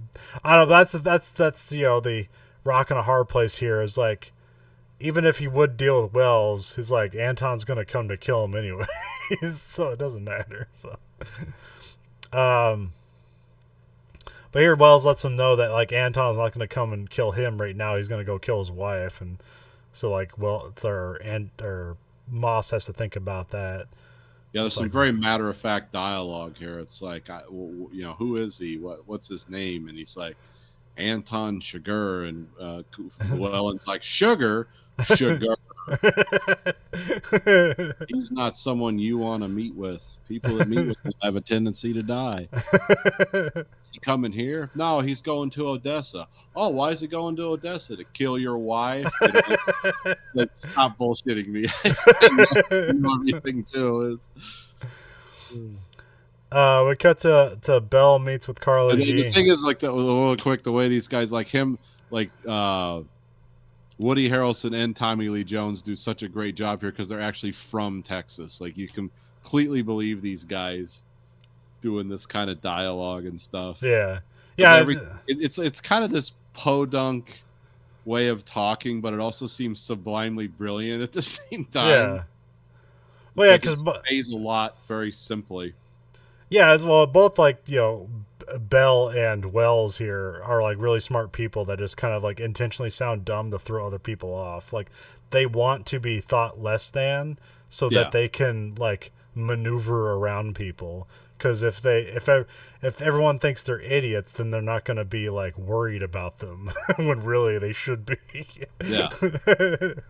Yeah, that's their way of moving through the world. It's kind of camouflage. Whereas Anton Chigurh is just like, he's just going to repeat himself and talk in a monotone. But it's like, this guy's dangerous, but you can't imagine how dangerous. This guy's like, no consequences dangerous. Like, I'll just do whatever I want, whatever's convenient for me to do.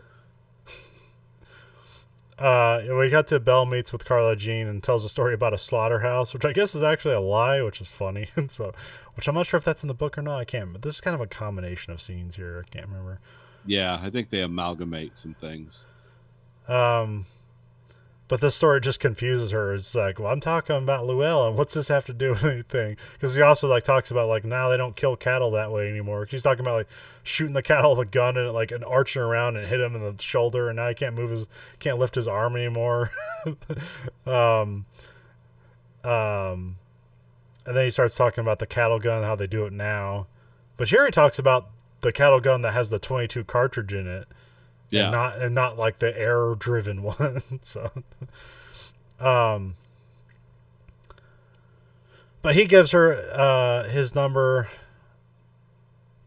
Oh wait. Yeah, he gives her a number to he gives her card to give to Moss. So like, hey, talk to me. Then we cut to Wells walks the Mexican border bridge and he spots the briefcase in the bushes. So it's like, but yeah, I don't know. It doesn't necessarily. He kind of explains it later on. It's more elongated in the book where it's like he didn't want to go out there now because it'd be too suspicious, so he's gonna wait till night. But if we cut to night, Wells goes to his hotel, which I guess is the same hotel that they just had the shootout in. So yeah, that's why he went there. Then Anton appears in the background with his shotgun. He has a limp on him. They go to Wells's room and Anton holds him up. It's Anton, so of course they have a weird conversation.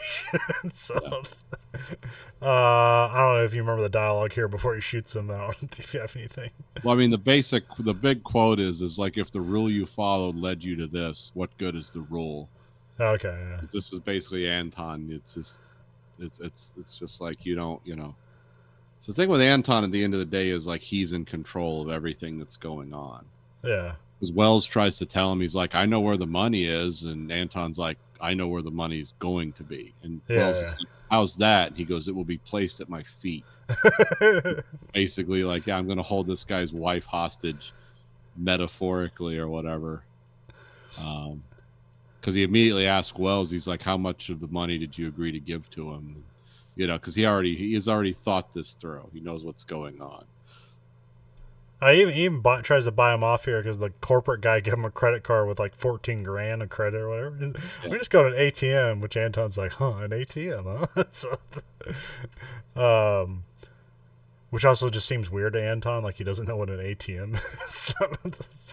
But no, he's just not. He's not. And there's also no ATM that pays out $14,000. Yeah, it's just empty the whole thing. I don't know how much an ATM holds, but yeah. Well, I know the most you can get even now is like 500 in a 24-hour period out of your bank card. Now you can charge an unlimited amount, two things, but to get cash out, you can only get like 500. I think that's the max. I think ours is set to 250 because I never get cash out. So if someone's getting more than that out, they're stealing from me. So. Well, I remember like ATMs used to just be like you could only get 20s. It's like, well, it just simplifies everything. But like there's one my bank has now where you can get like hundreds, 50s, and 20s, and even 5s. I think it's like, wow, that's amazing. Mine, you put Bitcoin into it and get like bills out. You know? Bitcoin ATMs now at banks. I don't know how it works because I'm a poor person. I don't play around with Bitcoin.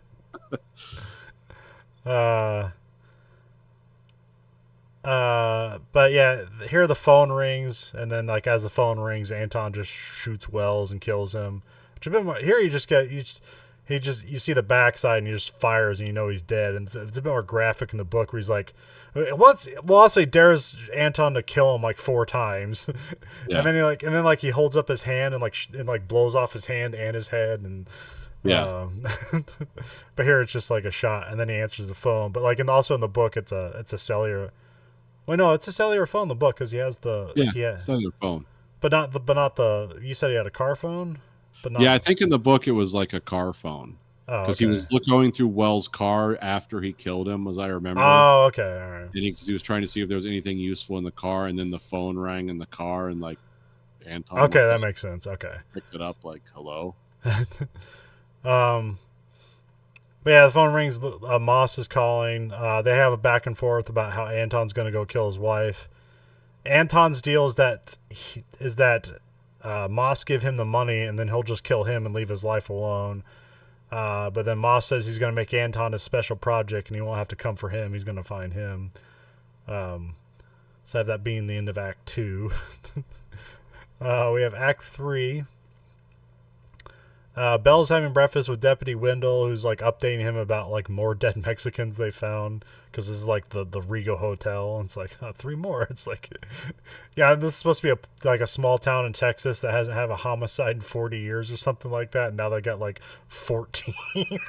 Eagle Pass. It's a real place. I looked it up. Okay. They're most famous for the Eagle Pass dust tornadoes, which wiped out half the town at some point. Some kind of desert tornado in the 90s. Huh. Unlike that water spout that killed those billionaires. Yeah, unlike that. That's weird, huh? But also, yeah, somebody pointed out, like, it's actually when people die on a yacht, like, it's highly likely that they're billionaires. So that's not unusual. That if the yacht's going down, there's a billionaire going down too. Of course, when they said a super yacht, even weirder than you think, because the guy that one of those guys had been criminally indicted with in the UK for embezzling money, where they got out of it somehow. The same day the billionaires died on the yacht, and by the way, none of the crew or employees died on the yacht, just the billionaires. That guy got run over in a hit-and-run accident in the UK. His partner in crime. And I don't know, have they found the yacht or the bodies yet? Yeah. Oh, okay, I thought they were having trouble initially. Yeah, we're going to find the 3 dead people with like, oh, their bodies decompressed and a hole appeared in each of their foreheads. Kind of weird. Now, as far as I know, they found all the bodies because I think some of the crew died too, so it wasn't just the billionaire and his kid. I thought the crew got off. No, I think like 7 people died, but I'm not sure. Oh, okay. But also, when they said super yacht, I was imagining like those Carnival cruise things and not just a boat. So I was thinking of something from James Bond. Yeah. Volante, where it splits in half and becomes a hydra. That's the super yacht. It has a nuclear missile on it somewhere, all that's fun stuff. Um, Billionaire super yachts in the real world are much duller. It's just like, no, I've just got a mirror room where I can have sex with girls. It's like, where's the nuclear weapons? This is dumb. Sir, your sex proclivities do not impress me. Show me your violence. Where's the room full of spiders to torture people? What? No, we don't have that. We got a sex swing. It's like, throw him overboard. Use the tornado machine to do it.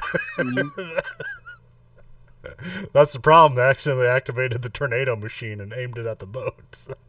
Yeah, real super weapon. They were paying underpaid help to clean it, and they hit a switch. Their own greed got them. Um. Let's see here. Oh, Bell he's reading a newspaper and reads a story of like Social Security killers in California, how they like kill old people and collect the Social Security, and then they torture them, and they found one guy like running around like a dog collar, and he's like, what's the world coming to? So there's more of him like, which again, this is just like cherry picked information. Is like, well, this is something interesting. We got to put this in the paper, and then you use that to like to compare the whole world to. It's like, well, it's kind of unfair. For everything that's going on. This is exactly it. This is the information. Life was that easy. Holy shit. Solve problems in one afternoon. And that's just because, Bell was paying attention to the newspaper. He knows about it, where it's like Wendell's like, he doesn't know about this stuff. He doesn't read the newspaper. So to him, life is pretty simple. We don't know if Wendell can read. We're not sure. It might be his strong suit. He always has a smile on his face. He hasn't had a thought through his head. Like, whatever's going on right now is the best thing that happened. So we cut to Moss is trying to cross back in America. He now he has to go against the American border guard who is challenging him, and he sees he's like dressed in a medical gown. He's like, I was like, I don't know, we never let those people in before. But he's able to use his veteran status and convince the guard to let him in. Moss shows up at the clothing store again with this guy's like with the second time we meet this guy. He says like, the guy's like, well, how are those boots holding up? Because that's the only thing he has of his clothes that retain. And it's like, oh, pretty good, but I need everything else. It's like have anybody with no clothes show up at your store before? No, sir, you'd be the first one. Everyone's kind of happy, like, yeah, we can help you out though. Not asking any questions. None of my business. Yeah, none of my business. I'm just here to sell you. You seem to be short of clothes. I have clothes I can show you. It's like none of my business. You keep coming up with no clothes, I'll keep selling you.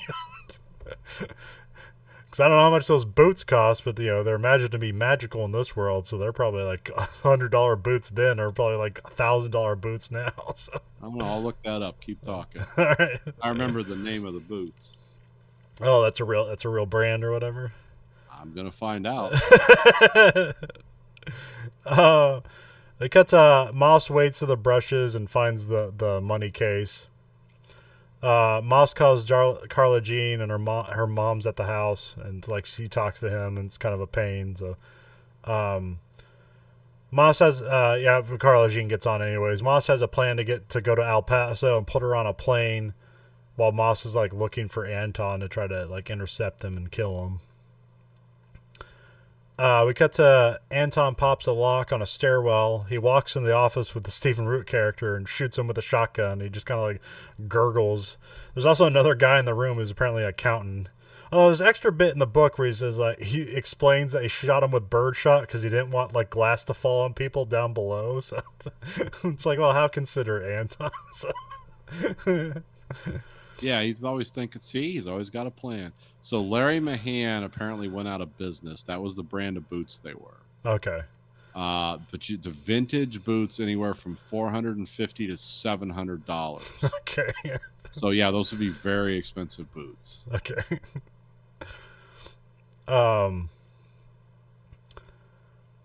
Anton talks to the accounting guy, and he says Root gave the Mexicans a receiver, and Anton talks about picking the one right tool, which is this is basically why he's like killing everybody, even the people on his side, is because it's like, no, this is my job. So he's insisting he has to do this job. So, we cut to Carla Jean. Her and her annoying mom are in a taxi on the way to El Paso, Texas, which is play. I don't have her name out, but this is she played this Sparkle Lady Motion from, or Sparkle Motion Lady from Donnie Darko. Oh, I'll get her name. Hold on. I just had that up. Damn it. Beth Grant. Yeah. Which, yeah, we also saw her in Speed. She's the lady that gets, when she tries to jump off the bus and the stairs explode. She always plays the crazy ladies. Yeah. she's the original crazy cat lady. So, even though she probably didn't play a crazy cat lady anywhere. I think the original crazy cat lady is the one from The Simpsons, where she literally just yell, run, and scream and throw cats at people. Oh, well, that makes sense. Yeah.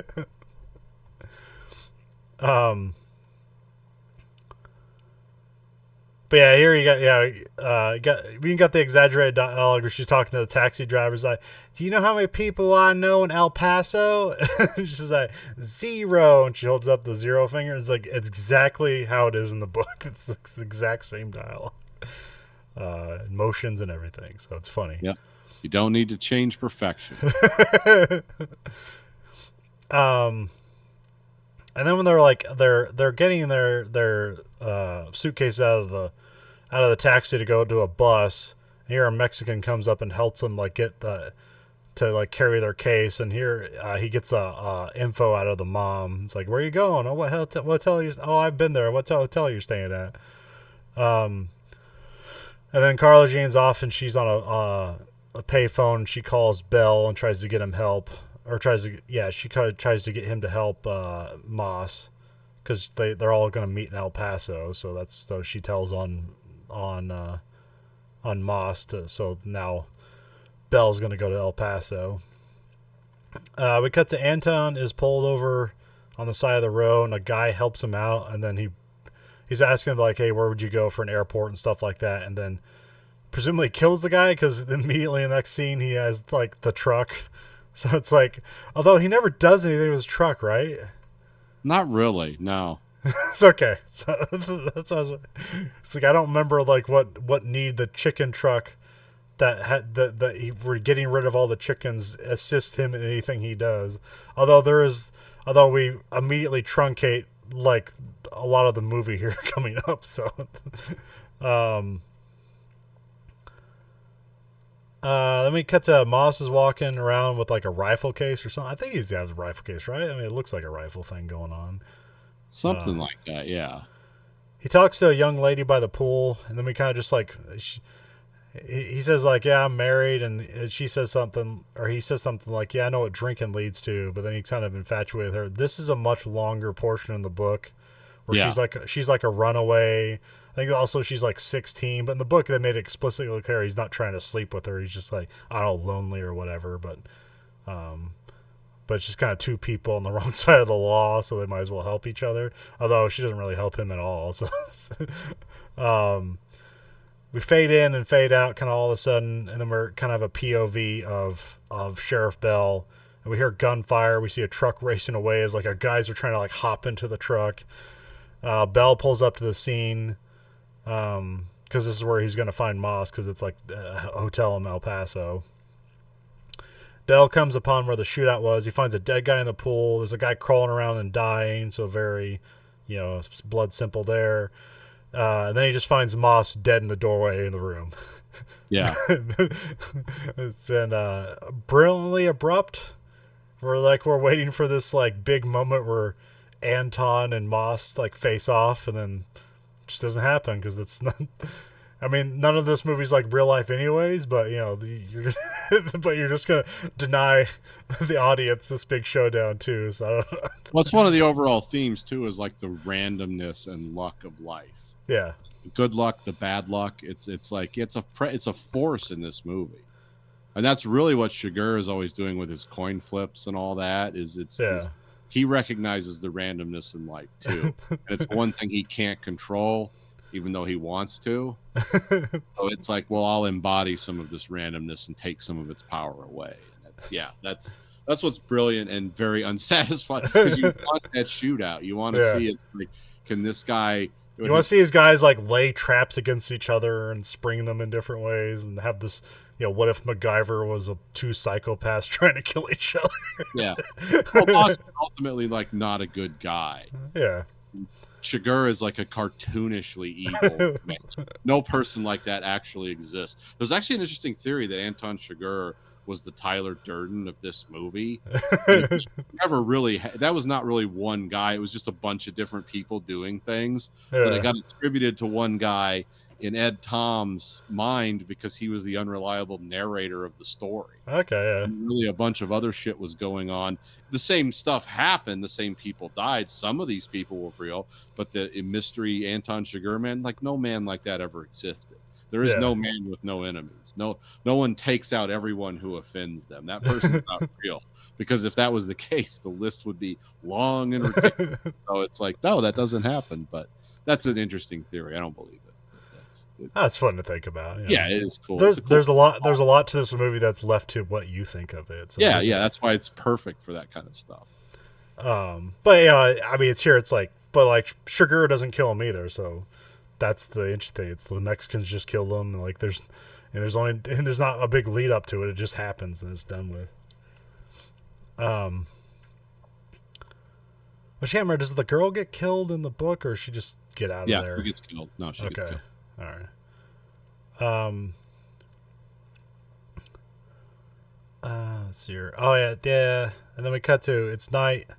Belle meets with Carla Jean, or actually she's just coming to the hotel, and then because Belle's there, she like she knows that Moss is dead, and she starts crying. Which in the book they make him say it. It's like, well, he's dead or whatever. Here it's just like he just looks at her and like kind of like a sad scowl, and then she just starts crying. So it's kind of better done that way. Then Belle kind of meets with local law enforcement.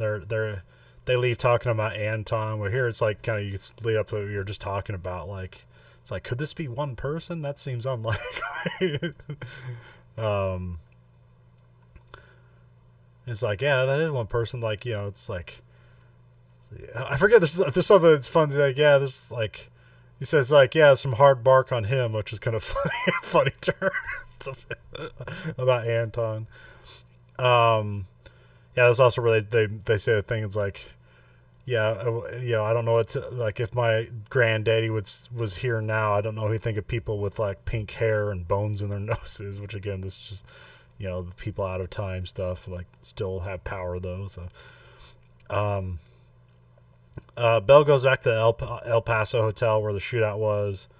He notices the lock was punched out, so he's like, oh, this is our guy. Because at this point, like, they kind of know they're on the trail of some crazy guy because of like all the dead bodies at hotels and stuff. And it's like, oh, that's the result of and they notice like, oh, this is the MO, the door punched out stuff. So they start to pick up on who this guy is, but they've never seen him. They don't know if it's one guy. They just kind of attribute it to one guy. Well, I think no, because there's that one sheriff talking about him that gets killed. So they probably somebody like that's the only thing they know is like, because they know he killed that sheriff. He killed that one guy with the cattle gun, so like that's why they're pretty sure it's just one guy.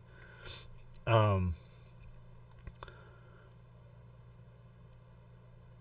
see here. Yeah, Bell notices the lock is punched out, so he kind of stands at the door, like kind of like looking for a long time. He pulls his gun out.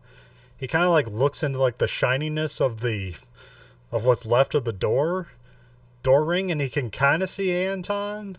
And then we see like Anton kind of hiding behind the door like a scared child almost. So it's kind of like the most vulnerable Antons in the whole movie. Yeah. Well, except when he's like recovering from the gunshot wounds, but and there's kind of just hold there for a moment, and then this when Bell pulls out the gun. Then he pushes the door open. Anton's not behind the door. Bell moves into the bathroom and sees like the window latch is undone. So I'm guessing Anton jumped out the bathroom window. He sits down and he notices a supply grate Just the AC grate. But this is particularly a supply grate because it's got the little things you can adjust. Yeah. Where in the other hotel it was the return grate because it doesn't have those. The ductwork was dusty, which usually actually both would be dusty, but usually return ducts are more dusty because Okay. that's like the air you're recycling, but it has to go through the filter to like clean out the air. But it's kind of like dirty air goes through your supply duct more, so than or it goes to your return duct more. So, Oh, okay. and also if your grates seem dusty, it's usually the return grates because that's the air getting sucked into there, so the dirt kind of gets smashes against it, whereas the supply is always pushing out, so it usually looks cleaner because dust can't gather because it's constantly pushing the air away from it. Oh, well, that makes sense now. Just like that. We do that style all the time in the hospital because they'll have like diffusers in the ceiling. They'll just be kind of these like multi-layered things, and it's the air gets shot out to the side and kind of like shoots out to the walls, and then the air will kind of come down the walls like a curtain almost. Mm-hmm. And so they'll have the supply and the return ones will have the exact same diffusers on it. So the only way to tell which one is which is like the dirty one's the return. Now I'm gonna look for that from now on. I'll be like, that's the return. You know why?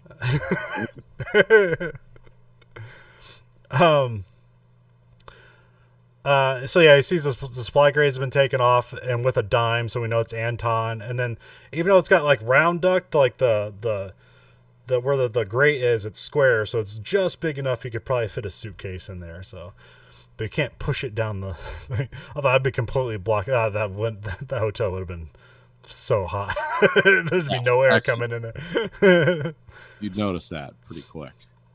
But yeah, with the dime there, that's when we know it's Shigure took it because like he's the only one that's been undoing latches with a dime. We dissolve to like the country desert. Belle walks into the home of Ellis. There's a bunch of cats around in there. Ellis is like his uncle, right? Yeah, it's his Uncle Ellis. Yeah, Ellis is in a wheelchair. Here, Ellis. It's played by the well-known Barry Corbin, who's still alive. Okay. Probably his most famous role was he's the general in War Games. Okay, yeah.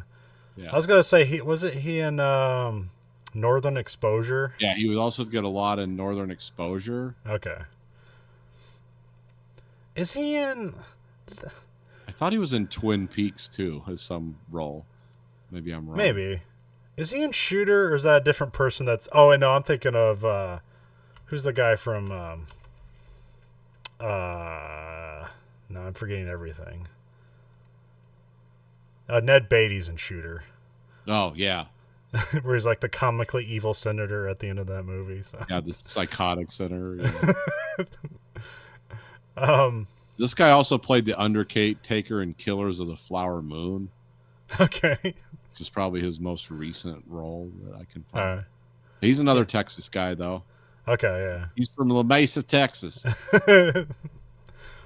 The city that by the way, the city that Moss said he was from at the border guard. He also said that in the book. That is the city that Tommy Lee Jones was born in, San Saba, Texas. Oh, okay. Huh. Kind of funny. Well, it just shows they're all kind of from this area. Ellis has learned that Belle's quitting the force. We also learned that Ellis was shot some guy. Well, I think they say here he got out of prison, and he kind of want to know if he felt bad about that. And he's like, it's too long to worry about those kinds of things. I'm more towards the end of my life than the beginning, so it doesn't matter anymore. Yeah, well, because he was telling his Uncle Ellis, he's like, that guy died in prison, didn't he? He's like, yeah, he died in Huntsville. It's like, what would you have done if he got out? And he's like, oh, okay, I thought he did get out, so never mind. No, he's asking what he would have done if he did get out because he was in that wheelchair. He goes, and that's when he said, like, I don't know. At this point, my life's more, I'm at the end of my life more than the beginning. It's not like I can walk again if something happens. Oh, it's like, yeah, it's actually true. Bell talks about feeling overmatched with his recent case. Yeah, because he just has 14 unsolved murders on his hands. So it's like, yeah. It's like, I don't think I can do this. Although he doesn't meet with them. There's a lot of talk about, hey, do you want to meet with the ATF? Do you want to meet with the FBI? Do you want to meet with the DEA? So there's other agents out there. We just don't meet them. So it Yeah. kind of seems like they're on the case now. It's not really his problem anymore, but he's still following up on Moss. Um, Ellis tells a story. Oh wait, no, yeah, this is also where Bell laments about God not coming to him and into his life, which that's what you're referencing. It's like, um, and then Ellis tells a story, Bell laments about God not coming. Ellis tells a story about his uncle being shot by Indians, and Yep. like this is kind of like a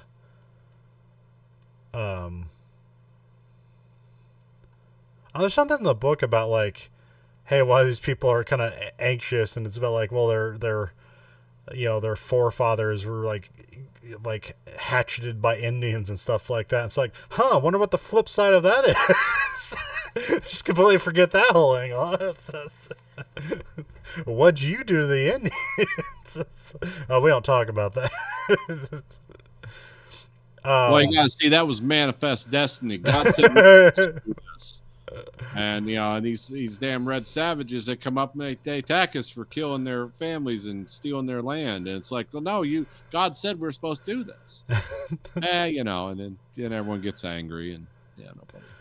But yeah, I forget. I forget. Like the Indians came up, they're asking for stuff, and like he goes to get the shotgun, and they basically kill him before he can even do that. Which I forget. Like what even the point of that story is? Just kind of like fate. Like just sometimes things. Well, happen. no, the point of that story was Ellis was telling him it's like this country's always been hard on people. Oh yeah, that's right. Yeah, What you're going through, Ed Tom, it's just different time, but it's never been nice. Yeah. It's always been. He's like, there just weren't as many people here then, but it's like this is never. And Ellis says, America's destroyed a lot of people, but God, some people still love it, and I don't know why. Because this country owes us some answers for as hard as lives have been, but no one ever asks them questions. It's kind of that. It's kind of that. This sounds like hick dialogue, but there's actually a lot of wisdom and like. Yeah, it's not. You're not living in the worst times. You're just living in your worst times. When my great uncle got shot and his wife had to bury him because they couldn't get him to town or get him to any kind of doctor, and Ellis was talking about, I can't imagine her digging that grave out in this hard pan, because it's just desert all the time, and it's like, yeah, that's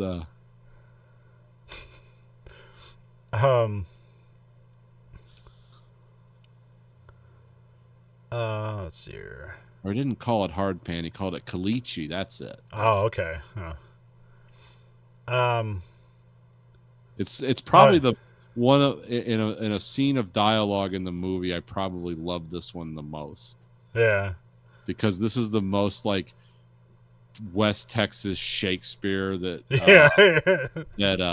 Cormac McCarthy ever gets. Because it is really like. It's just like two guys talking about the end of their lives and reflecting on what happened in their lives, and it's poignant and it's just like also insane stories. Like to most people, like the experiences these guys have had are like crazy. Like especially to like someone like me, it's like I've never had anything bad happen to me. This is one guy's been shot, the other guy has 0 unsolved homicides for 40 years. Now he's got 50 dead bodies, and he's just going to quit. He's like, I'm done. Ellis is like, well, people have always died, Tom. It's going to happen to us, too. But Ellis gets the last line here, which is great. He says, can't stop what's coming. Ain't all waiting on you. That's vanity. Yeah. Yep. I said, just West Texas Shakespeare. We cut to Carla Jean buries her mom. So she doesn't even. When I first saw this movie, I thought it's like, oh, this is the funeral for Moss. It's like, oh no, it's not. This is for her mom. So this is Mama's funeral. She goes home. She sits down for a drink and notices an open window. She goes to the bedroom and sees Anton. She even says like, I knew once I saw you there what she says, like, I knew when I saw you that this was coming or something like that. She's like, I need to take a seat now. He sits down on like some bench.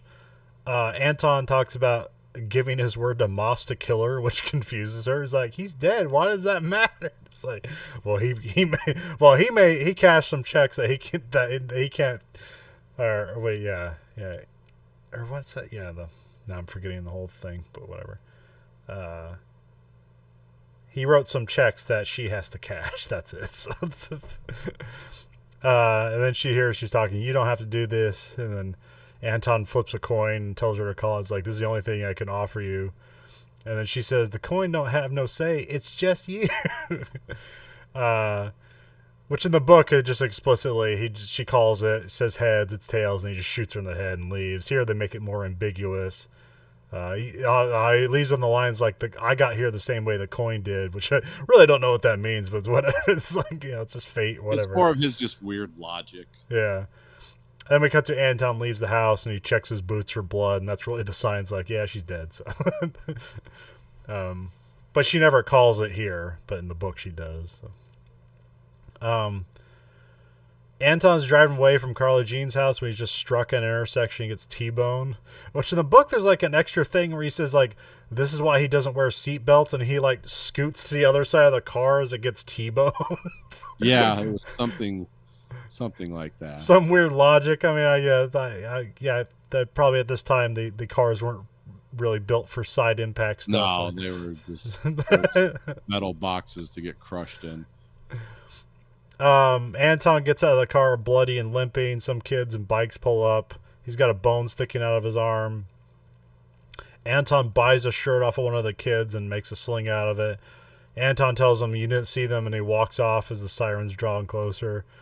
Which stuff with this kid is like, there's like basically like a whole chapter with Belle following up on Anton and talking to these kids and stuff like that. Yeah, one of those kids was like regretted it, and the other one was just became bad. Yeah. Oh, the sin has been passed on. It's kind of the message. I mean, it's the same kid who's like, Mister, you're hurt. I'll just give you my shirt for free. But then he took the money, and now the sin has been passed. Yeah.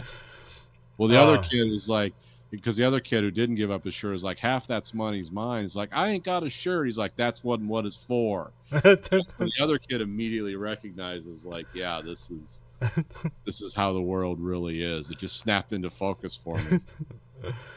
But it's also implied in the book that the kid who felt guilty about it, he had on his shoes that was written on the tongue of his shoes left and right. So it's like the good kid was kind of dumb, bad, and lied to Belle, was like he was seen as much smarter and more cunning. It's like, what's that say about the world? What's the message? Also, like they say, like, I think they said it was like drug addicts at T-Bone's Anton. Yeah, they said they were smoking marijuana. Okay. Which, like, back then was as bad as shooting heroin, I guess. Certain small minds. But here he just gets hit by a guy in like a station wagon. But the light was green for Anton, so this guy does run a red light. So, which I feel like there wouldn't be like a light in that small of a neighborhood. But yeah, it's there. Whatever. In the book, I think it said stop sign. Okay. Could be wrong. But also the guy in the car, it was teenagers in the car, and one of them got thrown out the window and was killed. Oh, in the movie, I think they implied that the guy who hit Anton died. Oh, okay. Yeah. Like, oh, that loop is closed. He's not going to have to come back and kill that guy. So. But I could be misremembering that also. Yeah, and there's also more stuff in the book about like Anton setting himself up, where it's like, okay, that deal went bad. We're gonna do it my way, and those deals won't go bad anymore. Which we don't really get the conclusion of that here, nor do we really get it in the book. So, in the book they kind of imply that maybe he just like walks away and dies somewhere like a cat, and they just never find him. Oh no, there's a postscript. Oh, there is. Okay. He meets with the guy's boss that he went and shot with the bird shot. Oh, okay. Because he says he does return the money. Because he just shows up at that whatever the other building that they're in, because it's a different building. Oh, that's after the car wreck? Oh, I thought you were gay. No, that was before he went and killed Moss's wife. Okay. Because he drops off the money, he makes a deal with the CEO of the drug cartel or whatever in America. because they talk, because he notices on the wall, because he talks, he's like, look, I recovered most of your money minus $100,000. Some of it was stolen, some of it was to cover my expenses. And but the guy's like, he's the head of a drug cartel, and he's like, so you're the Mr. Sugar I hear so much about? And he's like, yes, I am. And they're talking, and the guy's kind of like getting upset, and Sugar says, there's $2.4 million of your money on the table there. I would appreciate it if you don't treat me as the bearer of bad news. I'm actually here offering you not only your money, but a solution. This is all the people that made this a mess before. They're all gone now. We're going to deal with new people now, and I'm in charge of who's doing what, and this isn't going to be a problem. And the guy's like, oh, okay. And then as Sugar is walking out, he looks at a picture on the wall, and he's like, is that an original? And he goes, no, I have the original in a safe. And Sugar like really approves, because it's like a Matisse or some really valuable painting. He's like, well, only an idiot would have that out, but he doesn't have the original. I like that thinking. But then it's like implied, he goes, I have one more thing to take care of, a loose end, and then we're going to talk more business. And then he goes and kills Carla Jean and gets in the car wreck. Okay. And then that's the end. But that's in the book, not in the movie. So yeah. Then we cut to Belle sits at the breakfast table staring into the middle distance, because Belle's now retired, so he doesn't know what to do with himself. He's like, oh, maybe I'll take the horses out. And he's kind of annoying his wife, because she still has stuff to do. She doesn't need she doesn't need busy work. Belle tells his wife about 2 dreams he had about his father. One he can kind of vaguely remember, but the other one he recounts. So the later dream was about like they were in an older time where they were riding horses. His dad rode past him with a fire and a horn, which I think in the book it was just a horn on fire, but here it's 2 separate things. It's a horn and fire. Well, it's a horn that you transport fire in, like you did in earlier times, like coals or embers or something that would hold like a catchment, like an oil horn or something for fire. Okay. Because it's all metaphor, of course, like dreams are supposed to be. Because what the metaphor is his father is lighting a path through the darkness for the sun to follow, which is what the generations are supposed to do for the next generation. Yeah. But he. I thought I meant like his dad lighted fire so that like when he meets him there, he'll be dead. So like this is the afterlife. I thought that's what that was. No, it was more like it was about the passing of the generations. Okay. Like my father lit out ahead of me with, he had a horn with fire in it. He was gonna light the way for me, and I would follow, and then I would pick up the horn, or it was kind of it doesn't say that in the book or anything. It's just kind of a metaphor. Yeah. It's my interpretation of what that means. I could be wrong. Does Belle have kids? Well, this is something totally not addressed in the movie, but they did. Him and his wife had a miscarriage. Oh, that's right. Yeah. He says he doesn't talk about that. But in the book, he does at the end talk about, is like, I talk to her all the time. But, all right. That's right. Yeah. But, but he said, because him and his wife never tried after that, because it was just heartbreaking. Which is kind of the sadness of like this dream he had of his father. It's like, his father lit the way for him. Who will he light the way for? He's old and retired, and there's no place for him anymore. And then the movie just ends. Bye, everyone. Cut to black. Yep, fade out. Kind of whistling desert sounds as the credits. Yeah. Well, then the road happens. So it's, So yeah, that's No Country for Old Men. So one of the best books and movies ever made.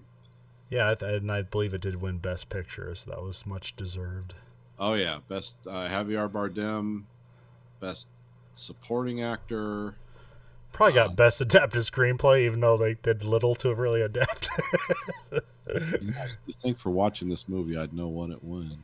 And it's only a mouse click away to find out.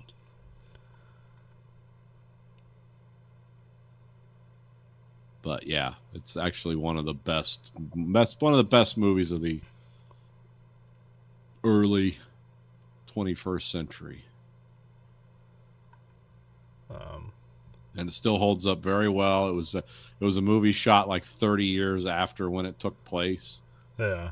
The book was written many years, so it's kind of like timeless in a way. You just have to put yourself into that, place.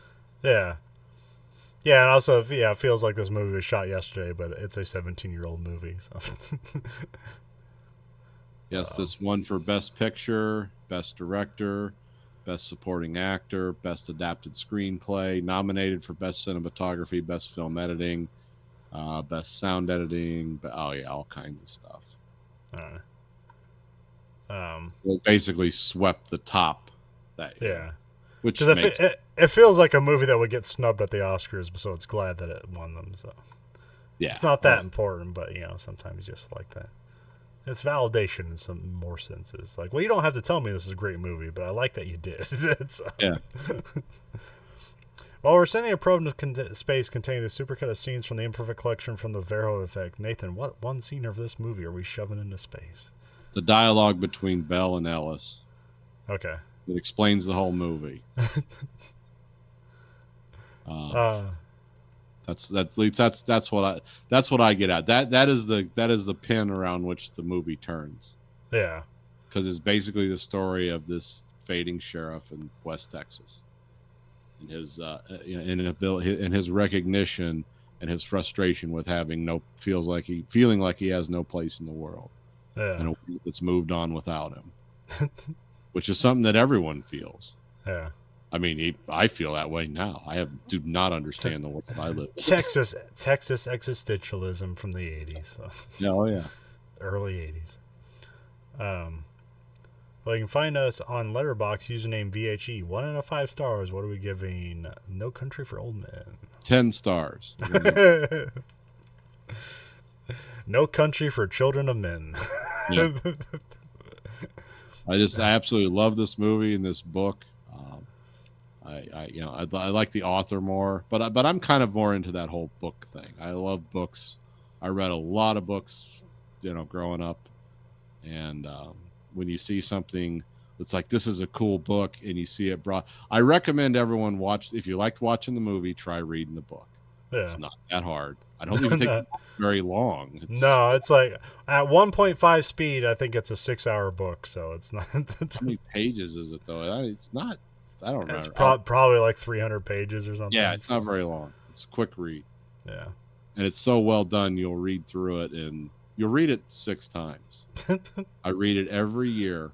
Actually read it. I don't know why, because at some point it's just, I'm not even looking at the Kindle. I'm just like looking into space, doing the dialogue, like, oh yeah, there it is. Except I can't do the accent or the pitch right, but I enjoy the dialogue. But yeah, we're getting on the late. Like No Country for Old Men, read Blood Meridian. You can read. I bought it. I haven't listened to it yet, but I'm meant to at some point. So. Yeah, it's if you're gonna listen, I'm trying to think of how you'd listen to Blood Meridian. Should that be a task or a walking type? Sure. You don't want to be distracted during Blood Meridian because there's a lot of cool you can get out of that. Yeah. It's like Lonesome Dove if everyone took acid. So, yeah. I can usually absorb everything from an audiobook as long as I'm not looking at any text whatsoever. If I'm doing anything else, the only thing that can interrupt me absorbing a novel that's being read is if I see words. If not, I will get everything. That makes sense because you can't multitask in that cold communication. You can do one at a time, not two. But yeah, I feel, I don't know, maybe these are the movies I picked out, or maybe it's some of our favorites, but I feel like, I guess I wouldn't expect it because we're going through the decades here, but this seems like, the past 2 movies, and maybe even this decade, which these are exceptional movies, which usually I think we kind of like lament stuff from the 70s, 80s, or 90s, but these are exceptional films for looking at here. These are very high quality films. Which I feel like we're kind of down on films lately, but it's like, which I don't know, we'll discover. We'll get to them, but yeah, this seems like a pretty high point here. Yeah. I forget what we have next, but it'll probably not. It probably won't compare whatsoever. So. Well, yeah, we're doing No Country for Old Men, and we're doing Children of Men before that. And, yeah. And did for Old us, Boy. It's this under.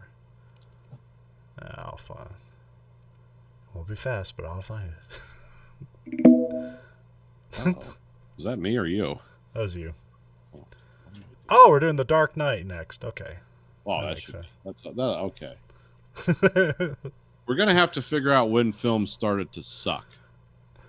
Yeah, I mean, I got some pretty good Or are we ones just here. gonna sit around like Ed Toms? It's like I can't even take the measure of the world anymore, Conlon. I don't know what happened.